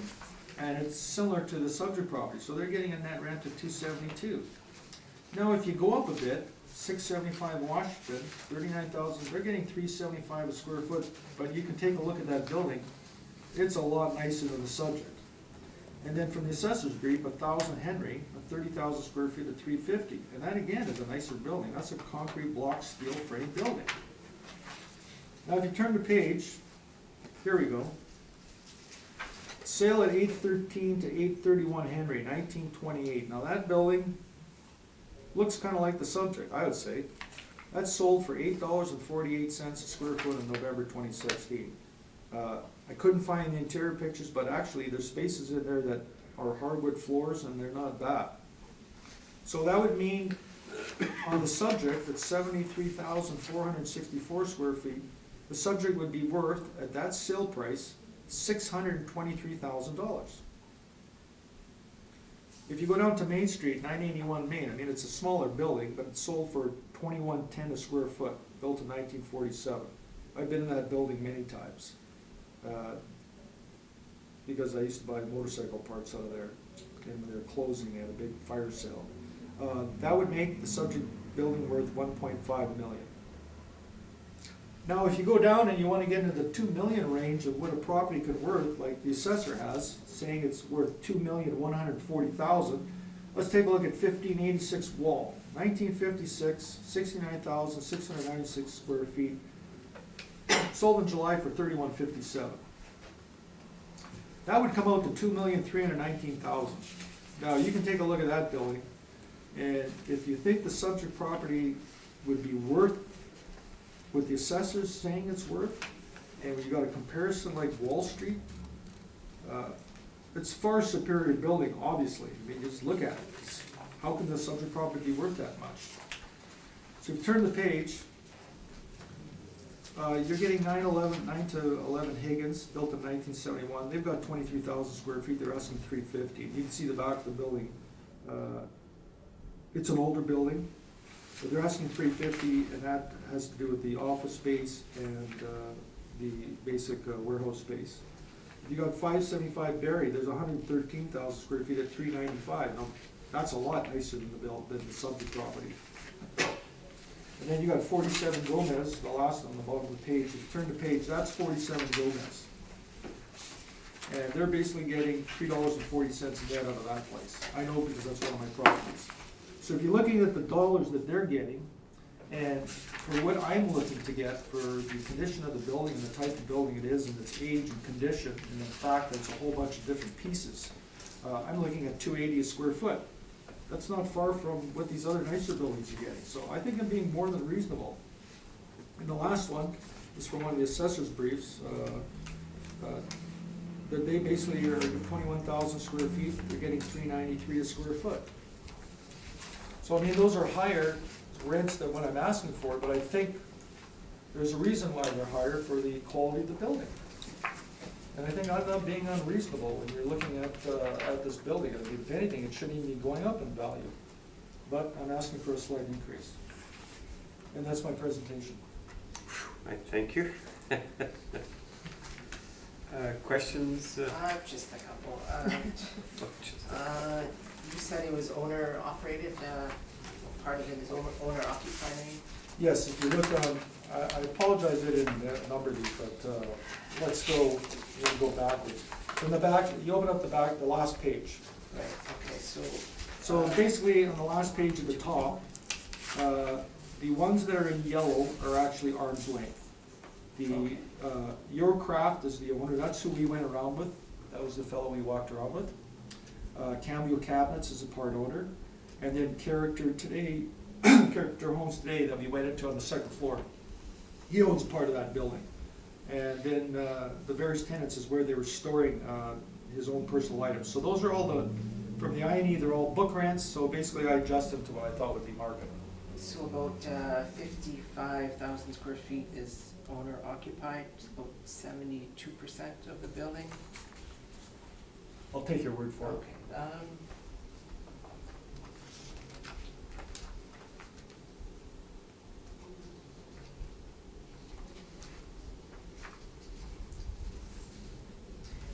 And right now, there's 0 vacancy in the building, correct? Well, Yes. the vacancy is basically 6741 square feet, 859, which the owner is using for personal use. As you know, when we walked in there, there's those 2 big holes in the floor, and he has to address that before he rents it out, so he figured he'll just use it. Okay. I'll speak to the contamination list that you provided.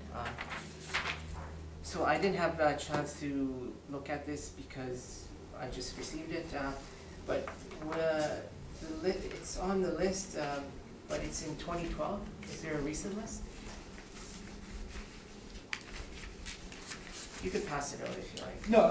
No, I just grabbed that. I grabbed this is the update, I'll hand it out.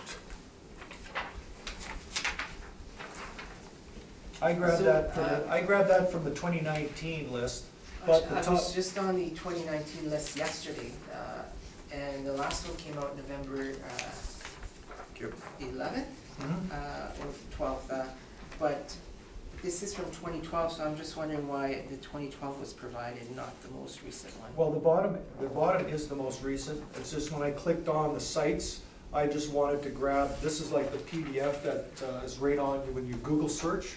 Right, so That's PDF from what comes up, so 2012. that's what I grabbed. But Okay, yeah, it's so- still contaminated. I mean, nothing's been done to it. So I'll have to look at that. I'm not aware of it being contaminated, as I just heard about this for the first time. I understand that. I'm sorry about that. But yeah, I don't have any further questions. Thank you. Ms. Linkletter? Yeah, so does this property have any vacancy issues?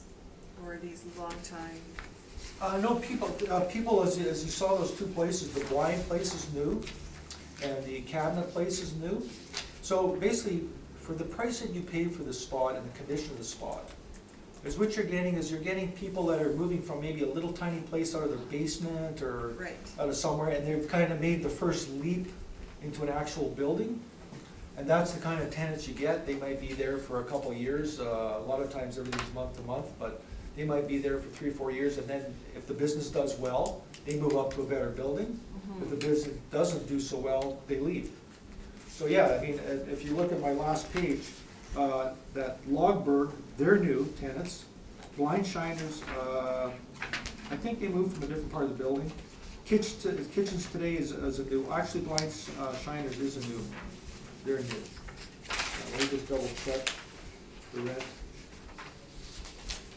Yeah, like Blind Shiners, they started, and as you'll see that everybody's even those tenants, they're in a month-to-month lease. If you look at the second last page of my brief, as the owners checked off, they're all month-to-month. No one's got a lease. But the Blind Shiners started in, that'd be October of 2016. That Logberg started in November of 2017. Kitchens Today started in June of 2016. But the Bennett Marketing Services, they've been there since 2009, so they've been their way. So, yeah, every couple of years, someone moves in, someone moves out. But they're mostly small startup businesses and, people that are just trying to get into having a business. Right. And you indicated that the owner, the picture you showed somewhere in here, with all the holes, that basically there was no flooring, that's under the owner's Yeah, that would be, jurisdiction? yes, that would be in the front page of my brief. You can see beside Bennett there, there's that wood door, the overhead door that's all boarded up. Right. And this top piece here is just a facade, there's nothing behind there. So, yeah, you said the floor kind of collapsed, and so they're working on it, but when you're looking at you look at the money of the repairs of the roof and stuff these guys have to put out, they're really strapped to put money into this building. Right, so my next question, do you have an estimate of the roof repair? No, I didn't provide that. I did in previous years, but the roof repairs is like $250,000. They've already spent about $150,000, $170,000 on those three big pieces. But they have more to do. I mean, he just patches and patches and patches. That kind of outlay when you're not, the thing is with this property, the potential to get more rent isn't there. Like, I mean, you look at the outside of the building, I mean, if I was going to a cabinet store and I drove up to that building, I'd turn around and go to a different cabinet store. I'm not going in there to buy cabinets. So, as he said, as we were walking around, he figured he'd have to spend about $250,000 to fix up the outside. I mean, these guys just don't have that money to start. And then once you rip up like if you go outside and walk around this building, there's so many holes in that metal from where they've taken electrical plugs out, or they moved it and did that. And you start ripping this building apart, now you have to meet today's standards and codes. And now you're into, wow, you might as well just bulldoze the place. I mean, they're stuck between a rock and a hard place. But for them to start their own businesses, like actually I went to school with one of them. You know, this is where three guys got together and figured, okay, we'll buy this place and see if we can just keep it floating. And that's what they're doing, you know. And then you have the contamination issue, so you got to keep it floating. Right. Because actually, in the back of the property, sorry to interrupt you, No. there's actually a spur line that runs right through the property too. Like when you're driving down there, I don't think you see it, but actually, I know the assessor, when he took some of the pictures of the far end, he was almost standing on the rail tracks. So now we've got that issue. You know, the spur line, because basically what happens from trains is they leak contents they have. And I worked on a railroad when I was a kid, and basically they call them trucks. And the trucks are the wheels. And they just have a metal plate you open up, and it's got like strands of ripped up jeans in there. And they have guys that basically just walk along with gallons of oil and they just fill it up. It's like a lost system. So every set of wheels has one of these, like a mailbox on it full of rags and stuff. And they just open it up and fill it with oil. And that's how those wheels get oiled when they go down the track. So that is leaking everywhere. So that's another problem with contamination. You know, coal falls off or that kind of thing. So all spur lines are usually contaminated. Just out of curiosity, how does this building get insured? I've never seen a building like this. I have never seen it either. Okay, that's just a statement. Well, I guess there's some that will insure it. I guess it's all with the on the bottom when it says what your deductible is. And, sorry, I'm just gonna redirect to the city. And Sorry. Sorry, just wanna confirm, and you inspected this property, you were there, you went Yes. in and out. Okay. Thank you, that's all my questions. Thank you. Ms. Nisbet. I have no questions. I just have a few, I guess, there's quite a bit here. You had talked, I guess, about the making the list, and it looks like it's in 2012? That's you know what? It might have been on the list before that. Yeah. It's just this is when you Google search something, this will be the panel that comes up. You know, and that's what I mean when I captured it. I was just going to the list. I didn't really, because I did this morning, because I'm going through some of the other stuff. And that's just one of the things that I just jumped on. And then you click on that and you'll get the website he's talking about that'll say effective Okay. November Yeah. 2019. And yeah, it's on the list because they haven't cleaned anything up. They haven't had it, you know, they haven't spent any money on that. I don't think they want to go in that direction. Do you know anything about, you know, like the site was for Javix? That's what the old prison owner now, I guess that goes from owner to owner to owner, and basically he talked to the guy he bought it off of, and that guy told him that, yeah, back in the day, this place, they made Javix in here, and that would tell you why it's contaminated. And that would actually, I mean, logically, I may be wrong, but that would maybe give a good indication why the building has so many different sections and so many different kinds of roofs. Like on the curved roof, that's where they might have, I mean, I worked at a brewery when I was a kid, so maybe that's where they had the tanks for the Javits. Where didn't you work, Lyle? Carly O'Keefe's. Did you work for the city too? Yeah, well, yeah. When I got out of high school, I worked at Carly's. Okay. But anyways, that could be maybe a difference why those roofs are different shapes for maybe fumes going up, or maybe why there's one building set aside on you know, that isn't attached, like this one here. Maybe there's a reason for that. Yeah. I don't know. But you don't know, I guess, Mr. Rack, about, you know, whether normally contamination is in-ground, like storage tanks and like that. Well, it could be from leaking or what they, Yeah. how they dispose of things. Yeah. I brought it up before that we were talking about contamination, and one of my buddies, I probably told you the story, one of my buddies says in a popular mechanics book in the 50s, he's got an article that basically says how to get rid of the oil from your car. Well, you dig a pit in the backyard, you throw some gravel in it, and you pour your oil in your backyard.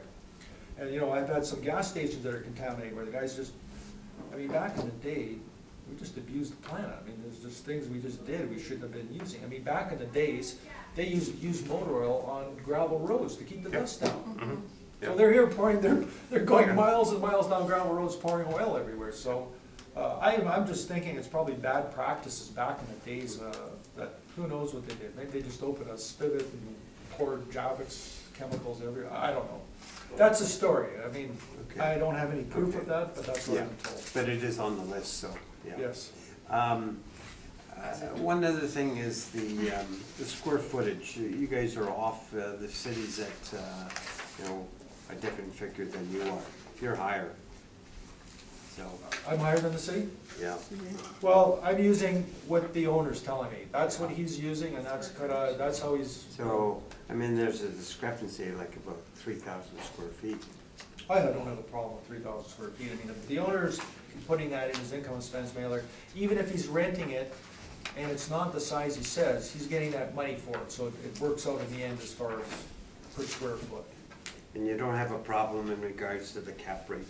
You're, No, I'm okay with that. I find that sufficient. I mean, to go any higher, I think I would have to get into the contamination, but I think the 10.65 is appropriate for a building like this. I mean, yeah, I think it's appropriate, 10.65. so the overall rate per square foot that you have, I'm using basically $2.80 a square foot. 280, eh? Yeah. Okay. So that's not far off from some of the comparables I showed you. Yeah. There were nicer, newer buildings at the 340 range. They have any vacancies right now? Just that one 859 that, because there's holes in the floor, they have to fix. Yeah. And So what did they do at that point? Just put stringers across? Well, he said, when I was talking about, he says because I mean, you can see in that pictures, part of that picture is they've cut basically floor joists out because they all sag and collapsed. Yeah. So he says the way they're gonna fix it is they're just gonna pack gravel in those holes, and they're just gonna put a layer of concrete on the top, and it'll match to the rest of the back area. So they're just gonna eliminate, says that's the only way you can fix it, they're not gonna start. Because I mean, if you put stringers down, basically what happens is, the building's originally built that has wood floors, there's like an airspace. Well, everything's sagged, so that airspace is gone, so there's no sense having your lumber sitting in gravel and rotting out again. So they're just gonna pack it, fill it with concrete.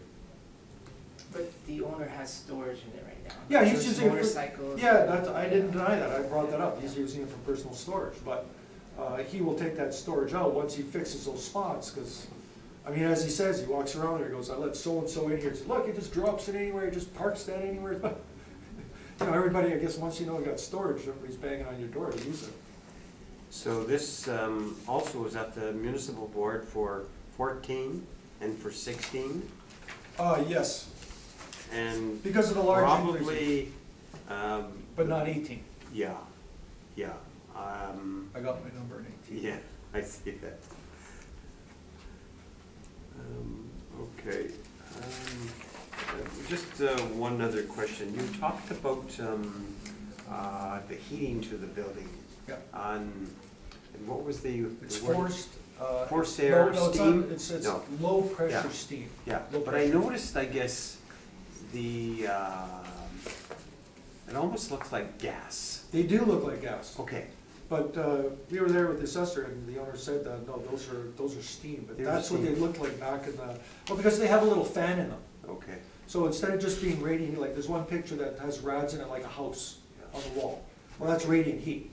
So some of those have little fans in them, so the coil gets hot and the fan just, you know, you probably blow harder than the fan's blowing, but it just puts a little bit of, circulates the air a bit. It's low pressure steam. All right. I have no other questions, so summations. I'm good. I'm tired. I think that concludes our hearing. Thank So, you. Mr. Rack, thank you. Thank you. Mr. Dosam. Yes. Thank you for your appearance and Thank thank you you. for your presentation.